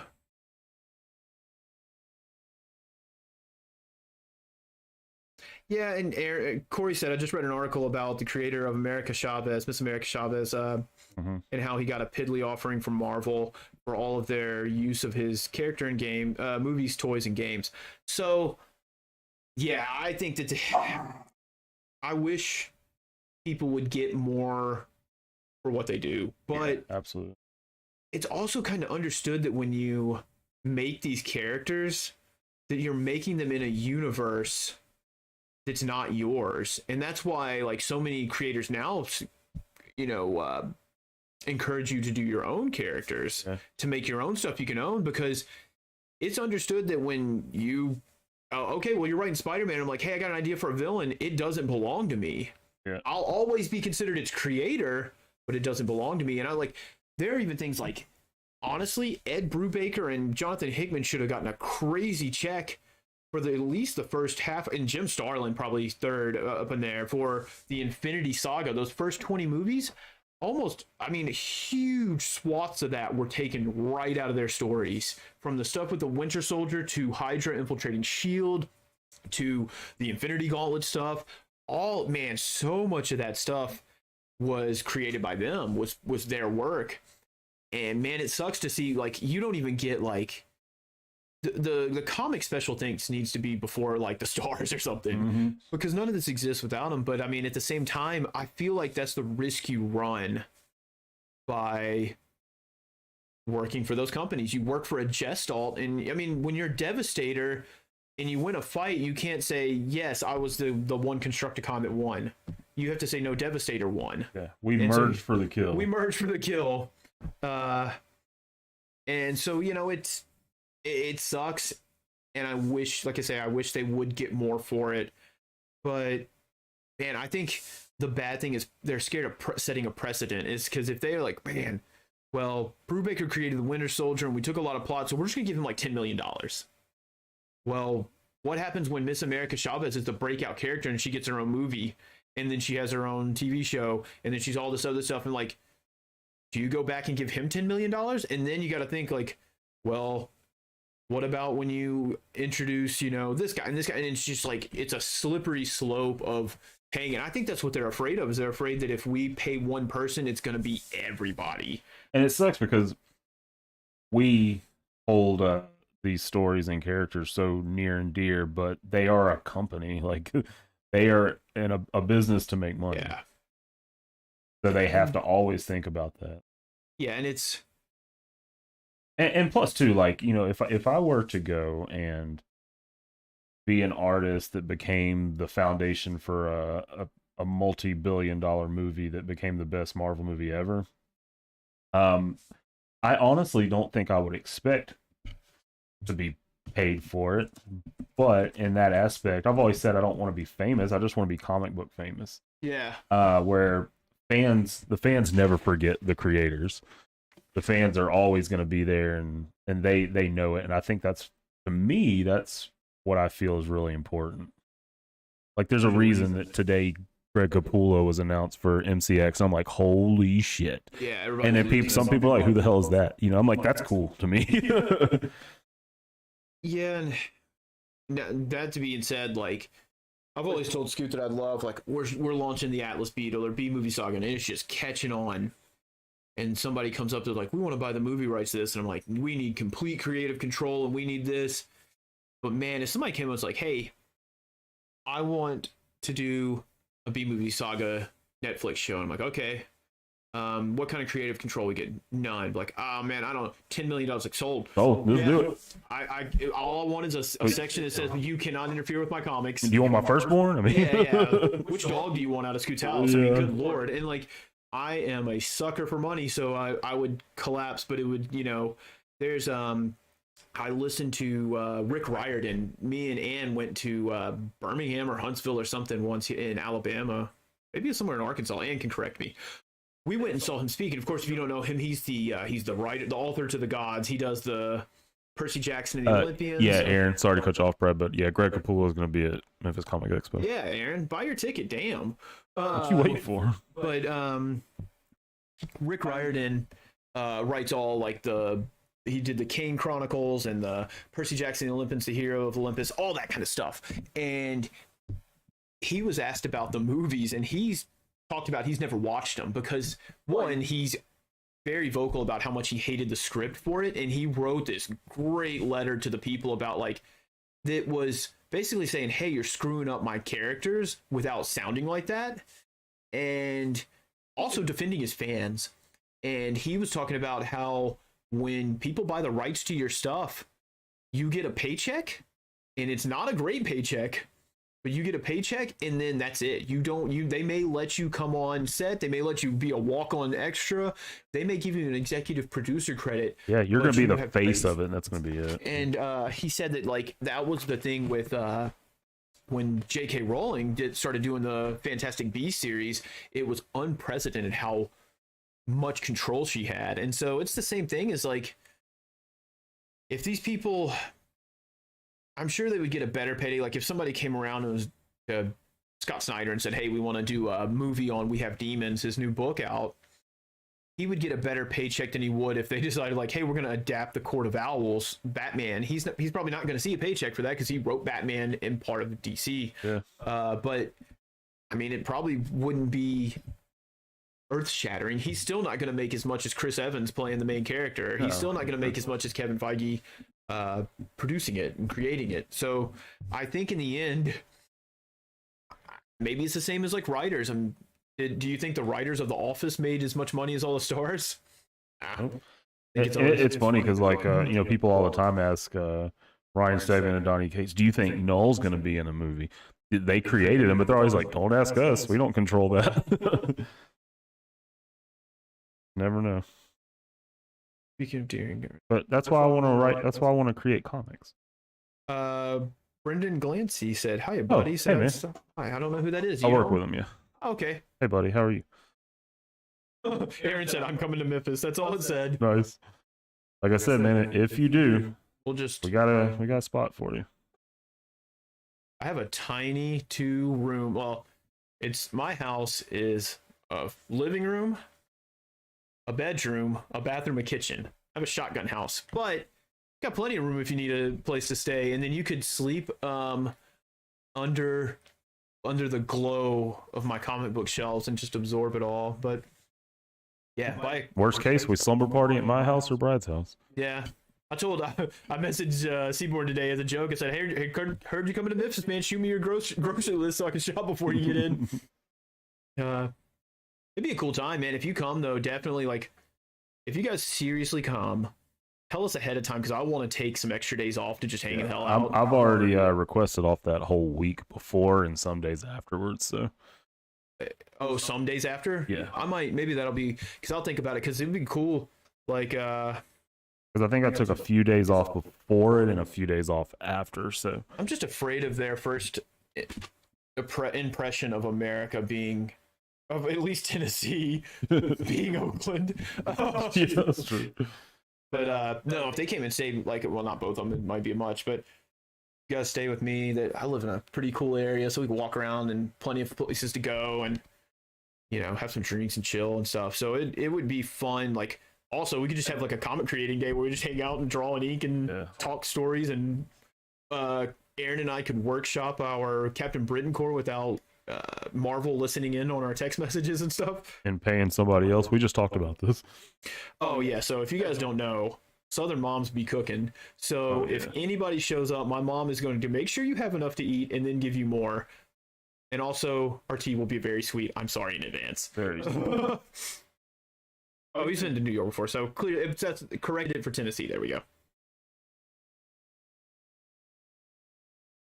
Yeah, there was an ongoing joke with Seymour for a while that when he stepped off the plane, we were gonna have a 40 of sweet tea and a gun. 40. He was just gonna have to like swig the sweet tea and fire the gun in the air before they let him out of the terminal.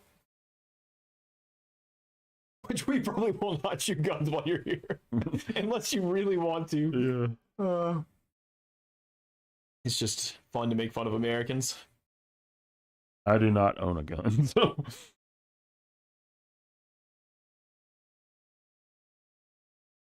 Aaron can come and go on like a 20-mile run with me and just kind of keep me company.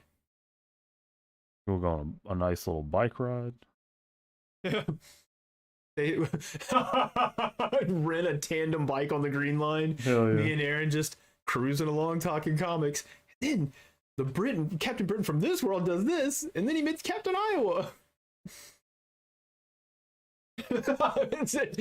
He said, "No, in our luck, we shoot the gun and hit a bald eagle." You hit a bald eagle in Memphis, you're in the zoo. Yeah. That would be an impressive shot. Good Lord. At least it'd be September and it probably wouldn't be absolute murder heat humidity. Yeah. It's usually chilling off by then, except in the convention center because we're usually end up getting a table right under the sun. Corey said, "I love my wife so much." I don't know if there's a joke I missed in there, but we like your wife too. She's pretty cool. She buys you cool stuff and puts up with you. Aaron, the 20-mile run is going to be I was going to carry you on my back. Like Yoda and Luke. Yeah, piggyback. Yeah, we'd front flip every once in a while. I'm gonna laugh if that was Corey walked away from his keyboard and his wife typed that out. Yeah. So wholesome. that sounds like it. Oh God, Aaron said I've done Egypt in summer, so he's not so bad. So it doesn't. Did you meet Khonshu? It'll hit like it can hit into the hundreds, like the triple digit Fahrenheit here, but it's still usually not that bad. What we have is just humidity, so it's just like you're swimming through a muck. And you feel like you're being waterboarded, like you've got a towel over your face and you're just getting water poured over. So it sucks. But yeah, I'm not sure. Like Egypt, I feel like I would just die immediately. So I guess he walked away from his keyboard. How wholesome that his wife did that. That's nice. I'll be great in dementia, Yoda. Dude, you are younger than I am.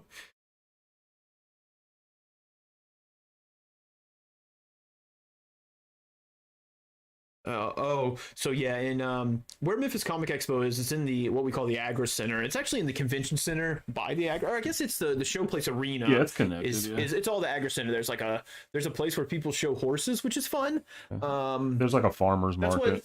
That's what Misty, Horse Sister, does. That's where she. Which guys? Dude, I was laughing so hard reading your Google Doc. Oh, you read that? So we've got a Google Doc where we keep stream ideas, and I told our sister Misty if she shows up, she's watched the Marvel movies, kind of paid attention to them. I think she just really likes Tom Hiddleston. Yeah. But whenever Horse Sister's down here and we stream, I made a quiz for her, and it's extremely basic comic knowledge. It was funny. I read through the whole quiz. Like what was Peter Parker's first love? What is with great power comes blank? Yeah. Or must come blank? And where were Batman parents killed? Like all this stuff that they talk about it on Good Job Brain about how to level a quiz. Like if I made a quiz for this chat, which that would be kind of fun one day. Yeah. Have a quiz show where whoever rings in first, we do some scoring. That I'm gonna work on that. That's a great idea. We'll do a prize or something too. Something small, but some prize. A 10-minute sketch. Yeah, like a head sketch or something. But I made this extremely simple quiz. It's one of those where you're like you I don't know, like you find it in the back of like a book that's clearly not any comic fan is going to get 100% on it. 100%. And then but I'm not sure our sister's gonna get any of them. Yeah, I'm not sure. One day we'll do. What are we gonna draw? We can draw Beta Ray Bill that day. I thought the same thing. I was like, yeah, Beta Ray Bill. We can draw Beta Ray Bill when there's a. So Beta Ray Bill walks into a bar and they say, "Why the long face?" And then he throws Stormbreaker at him. Yeah. There's a bridge over Walnut Grove called Philip Ray Bell, and I'm like, oh, it's Better Ray Bill Bridge every day. Ray Bill. It's so stupid. Aaron said even if I won the quiz, I wouldn't get the prize. Probably not. Oh my God, he said in Tunisia, I got lost in the Sahara in a sandstorm. That was fun. Just me, my brother, and the random dude in a cart. So he was in Tunisia. Isn't that where they filmed the Tatooine scenes? Yeah. So I've got some sand from Tunisia then. Me too. But yeah, one day we're gonna do the Horse Sister quiz, and then probably sometime, maybe not the Brute. We won't do it during the Brute Studios, but we might do a random trivia. Corey will have to help us with DC a little bit because we might not get those. Yeah. There's no might. I definitely won't. Yeah, that'll be a fun one. Oh, who could you draw, like the Riddler or Arcade or something? Somebody who does games, plays games.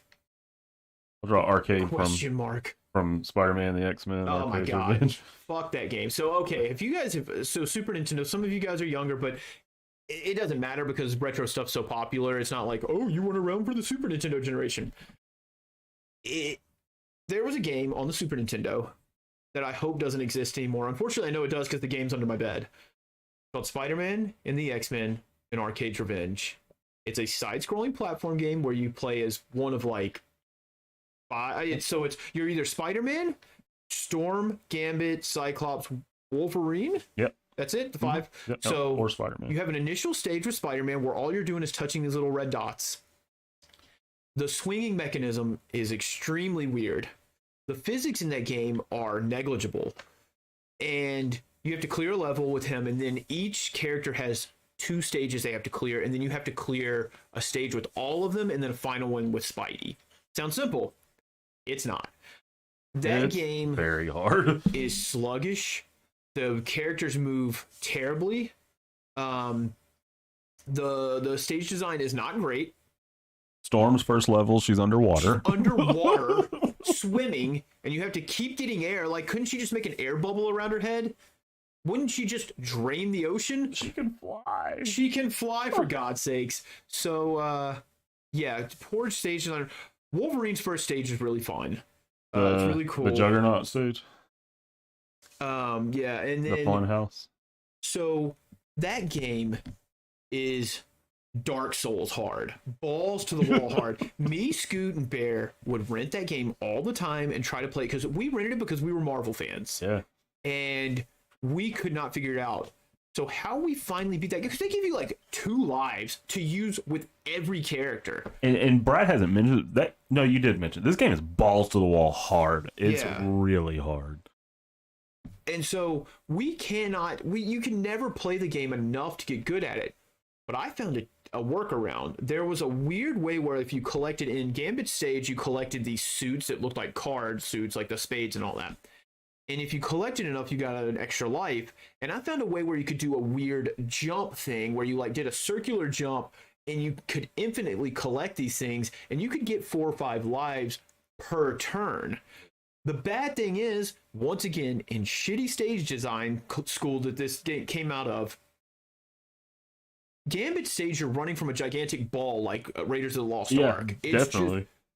You're running from this ball, and if you get hit by it, it's a 1-hit KO. So I would ball ahead. Collect as many lives as possible, and die, and go back in. And I just repeated that for hours. And eventually got to where we got to 99 lives. I'm like, let's see how it go. That thing started changing into pixels and like Spider-Man heads and like all these different things. So we were like, okay, we got enough. So we played every other stage, of course, going with Gambit's last. But the bad thing is you cannot practice Gambit's second stage. So what we did is we gathered all these lives and we ran out. We had to go recharge 100 plus lives after we beat everybody else's, and we charged them back up, and we're like, all right, so we've got to beat this game with these lives we have left. We clear Gambit stage, lose half our lives to his second stage, then get to the end. We beat all the stages, get to Spider-Man, finally beat this game, this god-awful game. Beat Arcade. And then the final thing is, like, you beat it, and it's like, it shows a 4-panel comic that shows Arcade running away, his base exploding, and then the X-Men standing in a line with Spider-Man hanging from a line where there is nothing. He's in an open field hanging upside down on a web, and it's like, oh, Arcade escaped. Well, we'll live to fight another day. The end. That's it. We played that game we played for probably about 12 hours, slept for about 2 or 3, and woke up and played it again. When we beat that game, it wasn't when we were little kids. Fast forward to when we're all adults. God, what were we, like 20? Yeah. I mean, like we were in our mid-20s. We were all adults by well, that time. I was right out of high school because this was still when we were playing Melee a lot, when we were doing the competitive Super Smash Bros. Melee scene. So that was we were probably 18 to 20, you and me, and Bear is a few years older than us.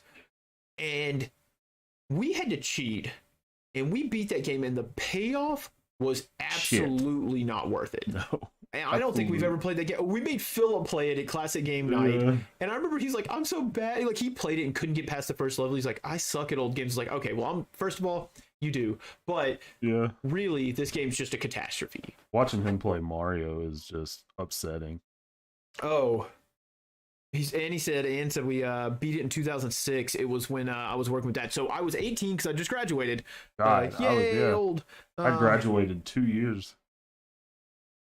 Damn. So going back, Aaron said I went to. We mentioned Tatooine.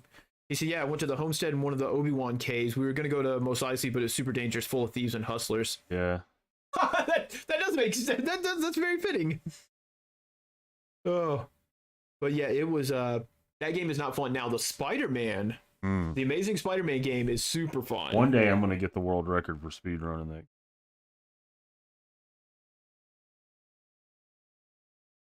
That's awesome. Yeah, well, man, and then X-Men Legends was a solid comic game. Oh man, me and Brad used to play the hell out of that. I don't know how it would hold up these days, but it was very solid for the time. Yeah, it was. Because we'd always play Nightcrawler and I played Cyclops. Iceman, and then and you ended up playing Wolverine. I thought we would play Nightcrawler and Cyclops, and when our backup characters were Wolverine and Iceman, and we always died. Yeah, we always died as Nightcrawler, Cyclops. Iceman was aggro, he was broken. overpowered, Yeah, he was super and then Wolverine had a healing factor, so he was just crazy. But that was Cyclops, where his special was Optic Rage, and it would just like blow out this huge optic blast and take folks out. Great, good game. And yeah, it was super good. I remember we were so pumped for Age of Apocalypse. Yeah, Age of the X-Men Legends 2, but when it came out, we were so deep into Melee. So into Melee. We didn't play anything else, so kind of took us back. Aaron, if you did not do one Alec Guinness impersonation while you were there, I'm gonna just log off the chat. We're not sending this to you. Tear it up, Scoot. Yeah, say hello there at least. That scared the hell out of me. Your dogs are the worst. They're not good guard dogs. They're also not respectful of me streaming. Yeah. We are. I was about to say this will always be Scoot and I are working on some stuff, and I've been comparing it to the Food Network, where we're about to start a show that's kind of like Good Eats, where we're a little more detailed and we're a little more research based, and then we're gonna have one that's like Emerald, Essence of Emerald, where Scoot it's shorter and it's more calm and concise, and then this is always our Emerald Live, where we just take off the take down our hair and do whatever the hell comes to mind. Go ahead, let your hair down. Man, Bear said don't forget the X-Men arcade game. Super good. I had that on my PlayStation, one of my PlayStation 3s. We had a place around here called Rec Room, and they used to have the like 4 or 6 man machine or whatever you could play. Yeah. That one was pretty cool. I don't know if they still have it. I think Nerd Alert on Cooper has it. That's one of the arcades I want to own. Yeah, for sure. I want that Marvel vs. Capcom 1 and Aaron said I'm gonna pee, so be right back, but I got a game to mention. He didn't want us talking about it while he's gone. He comes back now. Moved on to another subject now. Yeah, he keeps trying to bring it up. We're like, too bad. If you bring it up, we're not sending this to you. Yeah. Oh man, yeah. Corey said he had dumped a good amount of quarters into X-Men Street Fighter. Yeah. Oh dude, yeah. That's what started it. That's what Marvel vs. Capcom started as. Yeah. X-Men versus Street Fighter. The two leaders of their series, so Ryu and Cyclops staring at each other. Good game. And Brad and I used to, when we'd go to CC's Pizza, man, we'd drop some quarters into Marvel vs. Capcom 1. He always played as War Machine and Cyclops. No, Rhodey. Cyclops wasn't in Marvel vs. Capcom 1. It was Mega Man and Rhodey. Mega Man and War Machine, and I played as Gambit and Venom. That's actually what started my love for War Machine, for Rhodey, is I played him. Yeah. And this is my Sunday's best. Yeah. Well, both are canon. And that's Venom Web. Venom Web. I know what you're thinking of. It's too deep. Leave it alone. It's too deep. It's too deep. We'll explain it some other day. That's a Brute Studios retreat joke. Yeah, it is. That happened the other day where somebody hit me. I think one of you guys said something in our group. You or Bear said something in our group chat, and I started dying laughing. And it's one of those laughs where something's up, like it was inappropriate or something. And somebody at work was trying to. I was like, dude, I would have to catch you up on the first 10 seasons of our TV show for you to get this joke, but just know that it was hilarious. I think it might have been I was laughing at how Bear used to call Mark Wheeler. Every time he texts me, he call him Mark, get back to the Wheeler. And I would always laugh at it. That's not even funny. Or Keister Island. Easter Island. I'm not talking about that. Mom's in the stream. We gotta have a line, and that's where it is. Yeah, you're getting crazy on the detail. Yeah, it's super fun. Sophie must be out there eating birdseed. They kept trying to run out there and grab that I guess the rabbit. I haven't seen the rabbit. There's a squirrel that keeps coming out there now. They're not fast enough. They're too lazy. Oh no, Sophie is. Sophie doesn't like moving at the speed of a mad. Her bark is Dumb. unfortunate. She barks like Helen Keller talked.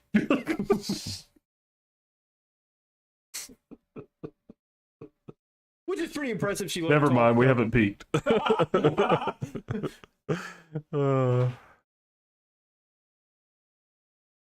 Other games: Marvel Ultimate Alliance and Marvel Nemesis. I've never played the Ultimate Alliance games. I had a lot of friends who were really into them. I want to play. There's a Marvel Ultimate Alliance on the Switch that I heard was really fun. I know they did them on the Wii, and Sean, I believe, played them. But that was like kind of when I was getting out of games, and we were like switching hard into comics, so we were reading more. Oh man, Anna, she said her cats come over and take over when she has to lock them up because they'll interfere with their live show. And man, I went over and pet that puddle of a cat, Whiskey. That cat's so big. That cat is rotund. What are some other good comic games? I mean, it's recent, but man, the Spider-Man on PS4 is so good. And, Christos Gage helped write that. Yeah, I'm a he did. huge fan of his. So like, I remember somebody posted like apparently you get text messages in that game, or you Yeah. can read them, and there's like message boards you can read and stuff. Yeah. And there was a one where somebody posted something that said, "Hey guys, I just want to say I tried watermelon on a pizza. Gotta say, not bad." Yeah. And somebody the next one was, "Yes sir, officer, that's the comment I was talking about. Please arrest him." And Yeah.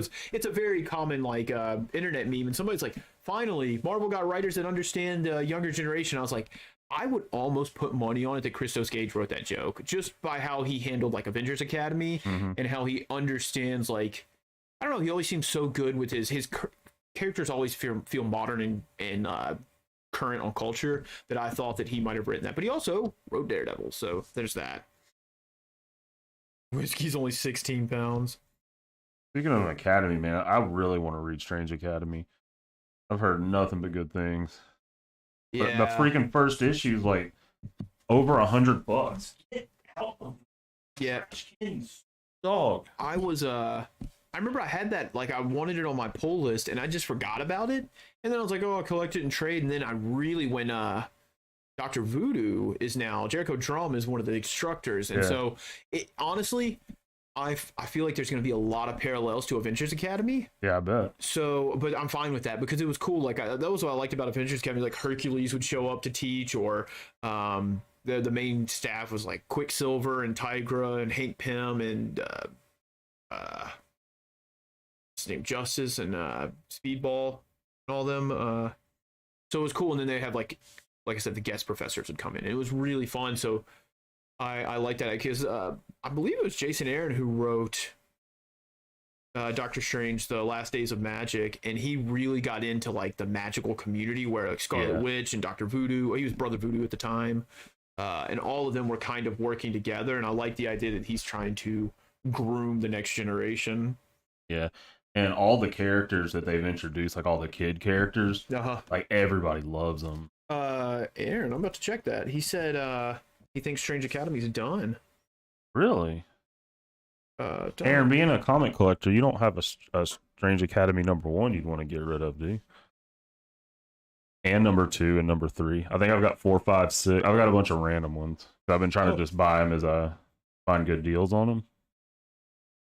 Because as much as we love trades, and Brad, obviously, we've said it before, has a ton of trades, I will always love collecting single issues of stuff I like. Popular pages right now. Mark Spector, Khonshu. Have you read it? Have you watched any Moon Knight? Yeah, I've watched the first two. Me too. I won't talk about it because it's still spoilery. Yeah, yeah. We can talk off air. So there's 18 issues. One's coming out May. Yeah, so, there's a couple more coming out. but I'd kind of be cool with that. Like in wrap it up and let's. I love that cover for 17 where Doctor Voodoo's in the class empty. I have that one. Yeah, I'm gonna have to get that one because I've got one of my favorite key issues I own is First appearance of Jericho Drum, right? first appearance. It's 149 of maybe Strange Tale. I don't know. Let me see. It is. It's Strange Tales.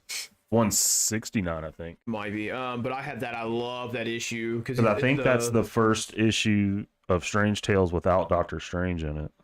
Oh, let's see. I'm gonna check that out. 169. Check me. I'm usually pretty good about first appearances. Yeah, you're way better than I am. That key collector app's really helping. But, yeah, it's super cool. I'm very. This is my nerdy side. It's the comic preserver. So when COVID hit super hard, the PPE stuff was so in demand that a lot of plastic wasn't going to other people for non-essential stuff. So the comic preservers, I love that you don't have to replace. They protect your comics a little better. Went out of stock, and they just came back in as of a couple of weeks ago. And my comic shop owner's like, hey, the place I have has them. How many do you want? Because I can order about 30.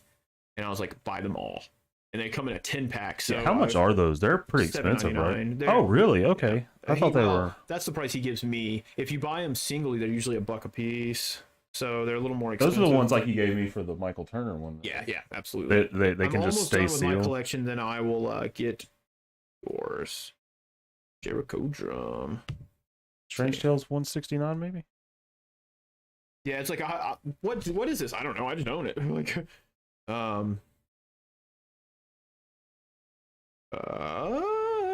first appearance, Strange Tales 169. That's not going to be on Horse Sister quiz. What was the first cameo appearance of Dormammu? She's like, who the hell is Dormammu? Yeah. It's the first mention of Shuma Gorath. So of course,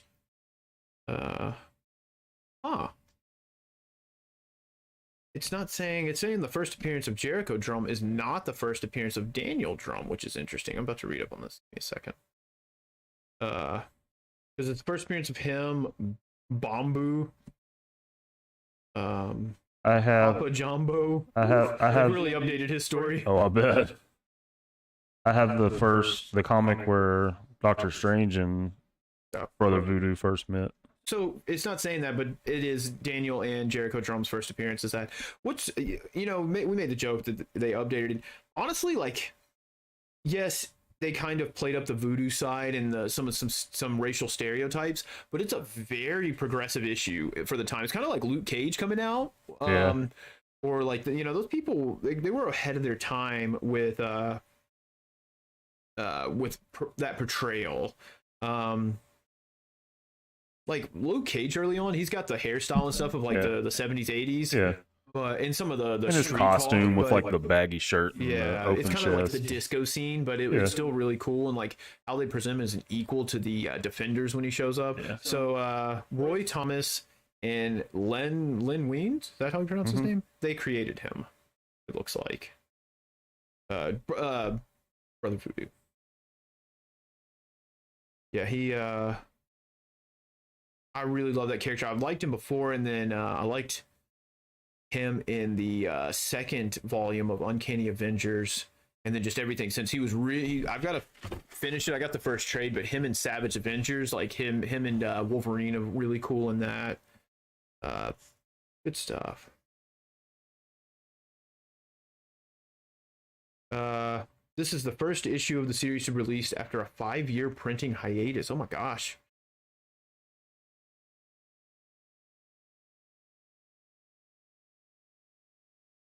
What is that you're reading? This is about Strange Tales 169. Oh, yeah. Dr. Strange Tales 171 reveals that the men who attacked Dr. Maitland actually work for Baron Samedi. I guess I shouldn't be surprised there's a Baron Samedi. Yeah. From James Bond? Yeah. He's voodoo as heck. Thank you for joining me on that. Lynn Wings created. Well, it is Friday, so it's first appearance Friday up in here. Aaron, yes, the comic preservers come in a 10-pack, and it's like thicker plastic, and the board is between the plastic, so it doesn't leak anything onto your comics, so you can just use them. So yes, it's 10 bags and boards technically all together, and they are pricier, but gosh, do I love them. And then they nice. sit on a shelf real well, and they display real well. Unfortunately, like I have a ring. You'll see it one day when we do a tour. I have a ring around my shelf of around my living room. It's just this lip that's there for, I don't know why. I think that they had like tile roof up there at some point to make the ceiling lower, but it's gone. And the lip is all that's left. And as soon as I walked in, I was like, that's a comic shelf. So I've got comics up there, and I have them up there, and I take a little bit of scotch tape to adhere the board to the wall. And I guess I didn't adhere one well, and it came down and it fell and it survived just fine. So it's doing its job. Yeah, Brad gave me a couple for my Michael Turner autograph books. Yeah, they're solid. Yeah, they're really nice. They're Ultra or whatever. Ultra. Who the heck are those people who make the sleeves? Lear? Lear Ultra, maybe. They make the bags and boards that I get. They're just preservers, and I've got 50 more to go buy tomorrow or something. 50 more packs. I don't get to work at 9 tomorrow now. I'll be working at 7. I was off Wednesday. My next day off is Wednesday.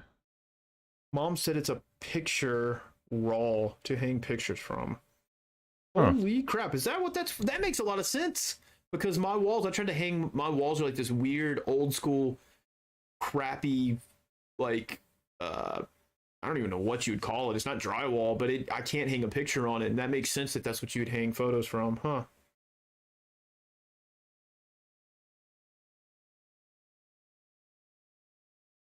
So he said, a picture rail, excuse me. Aaron says, interesting swampy fact. One of the iterations was a Nazi pilot who crashed and burned, who accepted the green and turned around his viewpoints. Oh, fine. Oh, cool. That is super cool. I like the idea, the mantle idea as well. I love it, especially because a lot of times Mark and I are known to say that comics are our modern day Greek pantheon. They're our gods we can tell stories about. And I think there's also some parallel with, like, especially Arthurian legend, where you have mantles. And I think it's cool, like, you know, who can pull the sword from the stone? Who's can wield Excalibur? Who's going to be the one to find the Grail? Who sits in the Siege Perilous? And it's like all these things like that, and that's what I like. And that's why it's kind of cool when you see somebody like, you know, like when someone else takes up the mantle of Captain America because Steve can't, for whatever reason, whether he's dead or he's gone or he's retired. It's fun because if you pick up Excalibur, you're not just picking up the sword and ruling Camelot, you're carrying the weight of Arthur's legacy. And it's this fun thing you can play with where you now have this character who's trying to forge their own path, but also live up to the legend who came before them. Yeah. And so I love that kind of stuff. It's such fertile storytelling ground to where, you know, even when, like, there was a guy, I forget the guy's name, but he took over as the Falcon for a while. And you're like, Falcon was basically a sidekick, but this guy has to forge his own path as someone else. And even there's some parallels to it in, like, Thor. I like how they do that with, like, who can pick up Mjolnir, but I really like the idea of, like, the mantles. Like, are you strong enough? Are you capable of carrying it on? There was the closest I know for, like, DC is I know when Bane took out Bruce Wayne, was it Azrael who took over for him? Sorry if I'm pronouncing that wrong, but I know they were trying to figure out who was going to be Batman, and one of the Robins turned it down, was like, I don't want to be it. And then they gave it to that guy, and dude went insane, and so that's why Bruce Wayne had to come back. Please correct me if I'm wrong on that, because I've read Nightfall and I read what came after it, but it's been so long and I'm not well versed on it. But I believe it's something like that. It's like, what happens if the person you give Excalibur is not strong enough and you have to come take it back? There's lots of stuff like that that are really interesting that I think, once again, comics really let you do. They're the modern pantheon and knights of our day. And then you get some parallels where, like, X-Men right now, like Dawn of X and Reign of X, through that entire thing, I mean, I love Hickman's main series, but the Excalibur books have been the best. They deal with Camelot. They deal with, uh, gosh, Morgan Le Fay.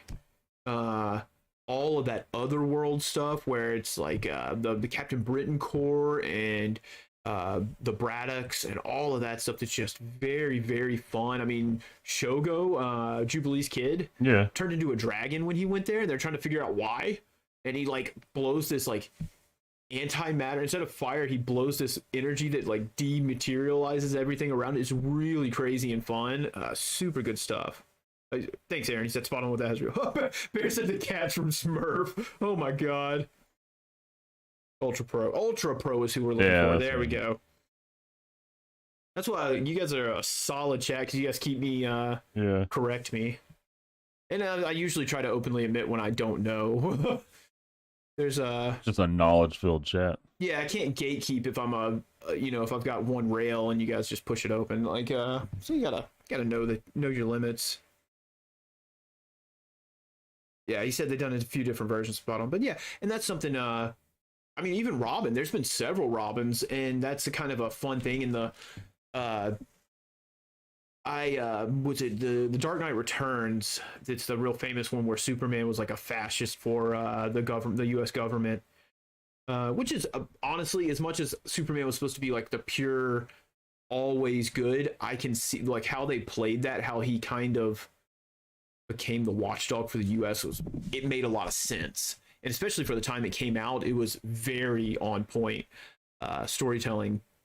But in that, they get the new Robin, which is a female. I can't remember her name, of course, because I don't remember names. But somebody in chat will know. Somebody in the chat will know. But I love how they explain the importance of Robin to Batman and how without Robin, he kind of lost his way and he kind of doesn't. He needs someone to ground him and to keep him almost motivated and keep him on his goal. Yeah. And that's the role Robin plays. So he had lost. I think it was the first Robin, of course. Oh my God! Dick Grayson. Yeah, Dick Grayson becomes Nightwing, and then the other one died because they voted on. You had to call in and vote and kill Robin or let him live, and he died.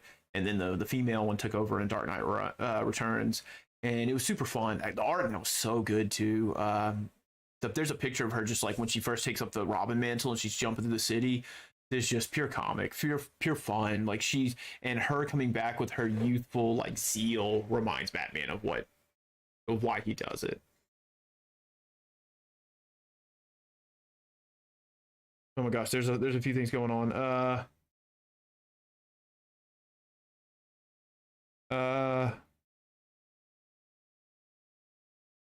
Annie said Stephanie Brown. Corey says Carrie Kelly. Aaron says, was it in Dark Knight Returns? As long as it wasn't Dark Knight Rises, we're fine.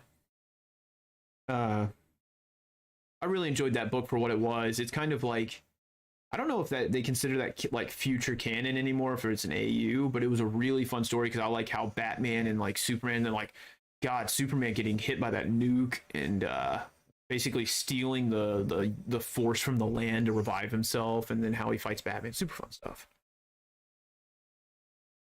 He says Batman currently does not have a Robin. He said there's a Robin, but he isn't exactly with Bruce, and I'm here for it. Yeah, that's I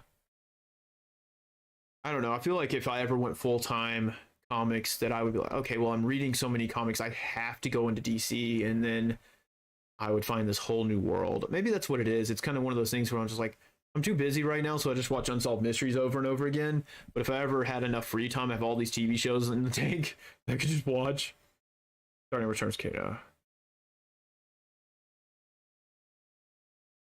And he's over here knowing character names because of cosplay. Mm-hmm. I love that is a pub trivia tactic where you don't know something because you read the first-hand source. You know it from like this and this and this. Like I got a question right about an old Broadway musical because the Asteroids Galaxy Tour sings about it, and I was like, I don't know Broadway musicals, but because they sing about it, like wherever you can get that knowledge and pull it out of your punch bowl, you win. Mm-hmm.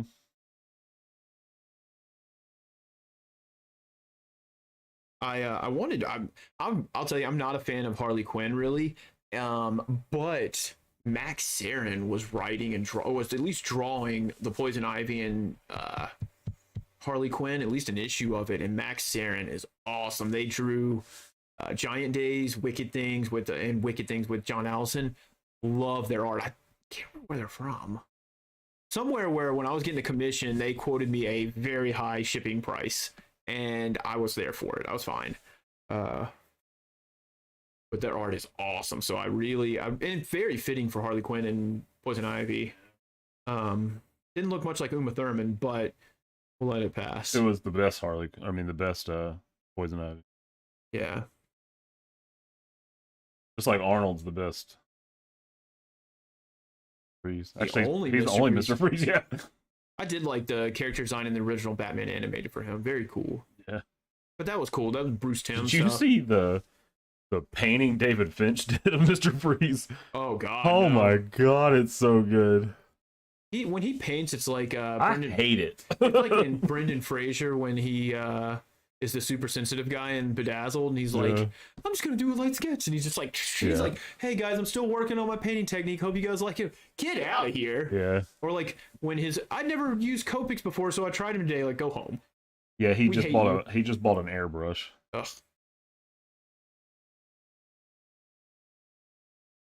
Oh, he said the new 50. Oh, so that's good. So I hear a lot of really divisive things about the new 52.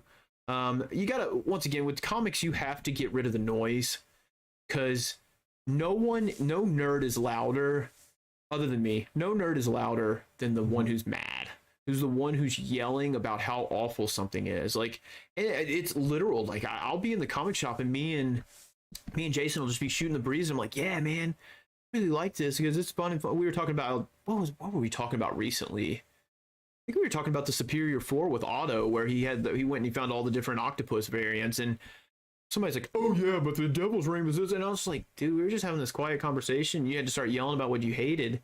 So like, I hear a lot of hate for New 52, except, of course, Scott Snyder and Greg Capullo, because I've read City and Court of Owls, and those were exceptional. For somebody who knows so little, his introduction page to the Bat family, I guess, with all the Robins and all the different people who were part of Bruce Wayne's like structure was incredible. And then the opening scene with all the villains, Arkham Asylum. I was about to say Ravencroft. All of his villains, like, he gave you a lot of Batman's history in such a concise form, and not only was it not an overload to new fans like me, it was very welcome as a, hey, I know you've missed 60 years of books. Here's where we're at. Okay, cool. And then we got introduced to some new lore, and then he tied in old lore. Great. Expert class of how you take it. And then he ignored the whole, like, oh, the universe started over. Brendan Fraser's going to be Firefly. Whoa, Firefly, that was a cool one. I liked him a lot, and I feel like he was in Nightfall, because the whole point of Nightfall is Bane blows up Arkham and lets all the villains out and uses them to tire out Bruce Wayne and Batman, of course, because he knows he's Bruce, and then he beats him up when he's tired, which is Muhammad Ali. Which I gotta say, that's the smartest villain you ever heard. It's ever like, I'm gonna fight you on even ground. He's like, I'm gonna make this guy run a gauntlet. Then whoop his ass. Yeah. Brendan Fraser played Robot Man, right? In the oh my god, we read that book for a comic book reading group, and I really enjoyed it. Oh, somebody's hating me right now. I once heard that the closest you'll ever feel to being a ghost is listening to a podcast, and they don't know they can't remember a word, and you're just screaming. So everyone's screaming the name of this series. I'm not going to look at the chat. I'm going to remember it. Gosh, because they kind of do the weird. They're like the BPRD of DC, where they take all the weird and strange stuff. Because Grant Morrison wrote the volume I read. Oh my god, why can't I remember? Because Robot Man was in it. There was a person kind of like Cloud from the Defenders who was a male and female combined. I'm gonna go ahead and tell you, I have no idea. Show. Oh, I don't want to look at the chat. I'm sure you guys are dying. I'm so sorry. I can't get Miracle Man out of my head. That's not it. That's a completely different character. They even make fun of Batman and Superman, and I really like it. Oh my god, I'm looking like a DC idiot right now. Well, you are. So. Yeah, that's true. I guess. know where your ignorance begins, and that's DC.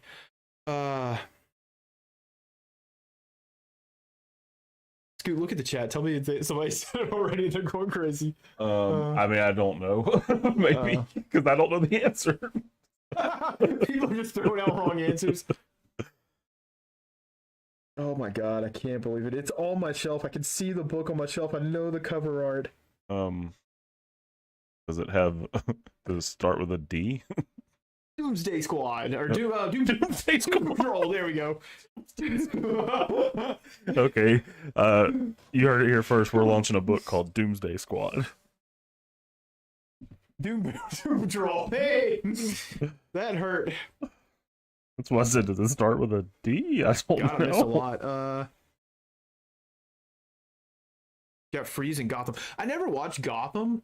Always thought it was a weird premise for a show, but I've heard nothing but good things. And but also it's one of those things where my friend Mark was trying to get me into reading watching Arrow, and he's like, "Dude, watch it. It's good. It'll be at least these many seasons." And the first few seasons I loved. Or the first few like episodes I loved, and then I was just like, there's like 12 seasons of this. I think there's really 6, but I was just like, then I got to get into Arrow. All I really wanted to watch was the Crisis on Infinite Earth crossover, because I wanted to see Tom Welling back as Clark Kent from Smallville. He did that? Yeah, he came back with him and the I can't remember the woman's name, the actress who played Lois Lane, and that came back. So because they crossed over a ton of stuff.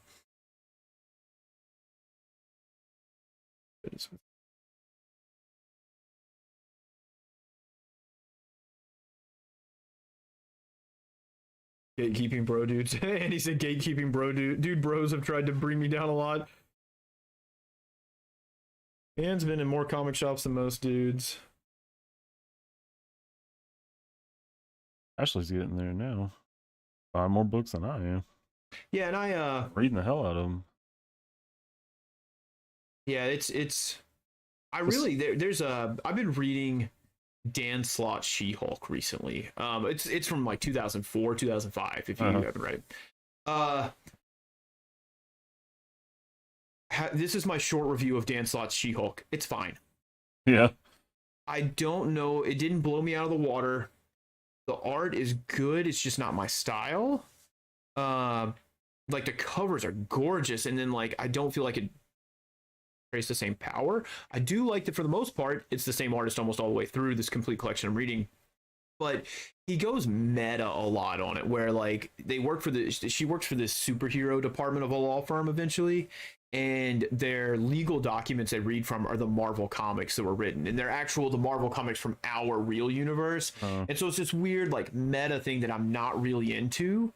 But she gets called and like works for the Living Tribunal, which is super cool. She ends up with the TVA, and there's some fun stuff. The Tennessee Valley Authority? Yeah, but there's a scene where she goes into a comic shop because all their comics were lost, so she's going to look for a solution for beating Titania wielding the Power Stone.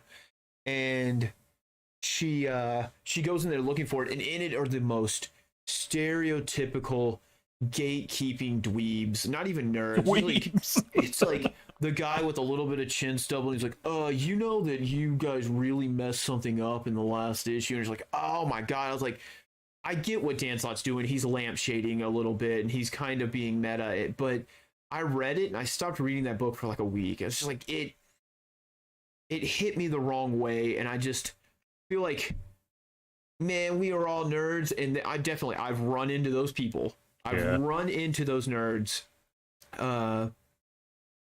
We were at Expo the first time, and a guy I said Schadenfreude talking about something, and he like stopped to correct me for the correct German, and I was like, dude, I'm just using a word that's I'm a white American. Yeah, I'm not an astronaut. I'm an American. And let's fish in those waters. Yeah. But we've all been there, but I feel like there was a disservice portraying comic fans in a comic book how everyone thinks comic fans are really like. Yeah. It's sort of like, that's one of the things that irked me about Big Bang Theory, is I was like, Yeah.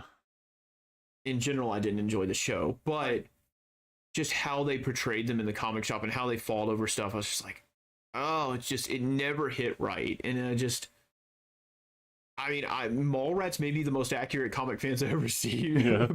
Like Brody, I know more people like Brody as comic fans. Yeah. Who we're all a little elitist and we're all a little bit of dicks, but in the end we're cool people. What they say? I tried to teach you how to handle comics when we were 10 or something like that. Kick his ass, Steve Doug. Steve Dave. Is it Steve Dave? Yeah. Oh, because it's do it, Doug. Do it, Doug. Oh, I think we're coming up on the end of this. Right on time. Well, shit, we're past time. Never mind. Damn. Hope you guys don't have anything else better to do with your Friday night. Actually, I'm pretty much done. I'm just gonna add a few more leaves here. I hope this is to your liking, Aaron. I know, and Corey said, and Invincible does a little jabbing at comic artists. I love. There's a. I'm pretty sure it's not like a somebody like re-lettering it, but in it, I guess the main character Invincible is making fun of how comics at the time were renumbering like every 10 issues, and they keep doing a number 1, and they're like, it doesn't help anybody, it just confuses and then alienates the long-term fans who you shouldn't be trying to mess with anyway or something. It was great.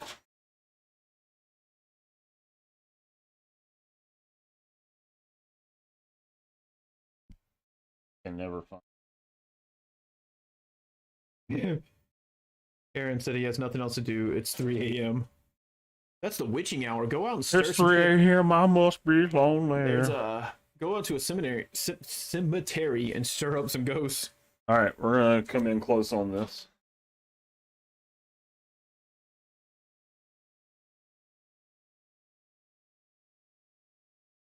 All right.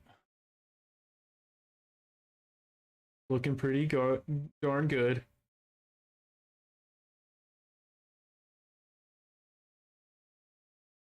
Moment of silence. Good. Aaron approved.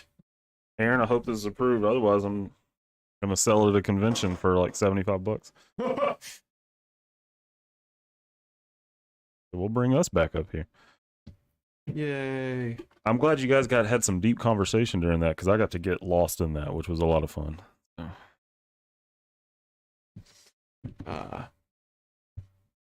Thanks. Thank you a lot. What a fun one. Hopefully Corey's already done inking it. That joke never gets old. Never gets old. It's all reliable. We'll start doing, hey, Daniel, you done coloring yet? Hey, yeah, man, glad to do it for you. Super fun, and you provided content for the stream. Somebody got Hayashi's phone number. Somebody needs to call him. He was not. This is the first stream he's ever missed.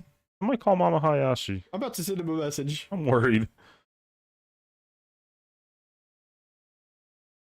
Sorry, just getting notices here that comics that I ordered from Whatnot have shipped. Any of you guys out there been part of the Whatnot app yet? Scoot, you are the only person who knows how to use that. Dude, I'm not. I'm telling you, there's a lot of good folks. There's a lot of folks on there.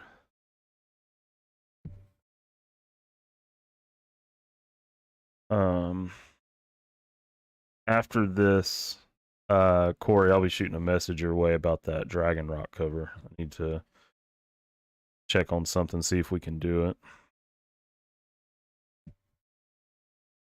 Just got an email from him. So yeah, super fun to do. This was a lot of fun to do, because everybody that's followed me for some time should know that I like drawing really organic things, and this is, you don't get much more organic and be a comic book character than Plant Man here. Thank God he didn't ask for a Venom head sketch. Thank God. Although, man, I can make some money on Venom head sketches. So,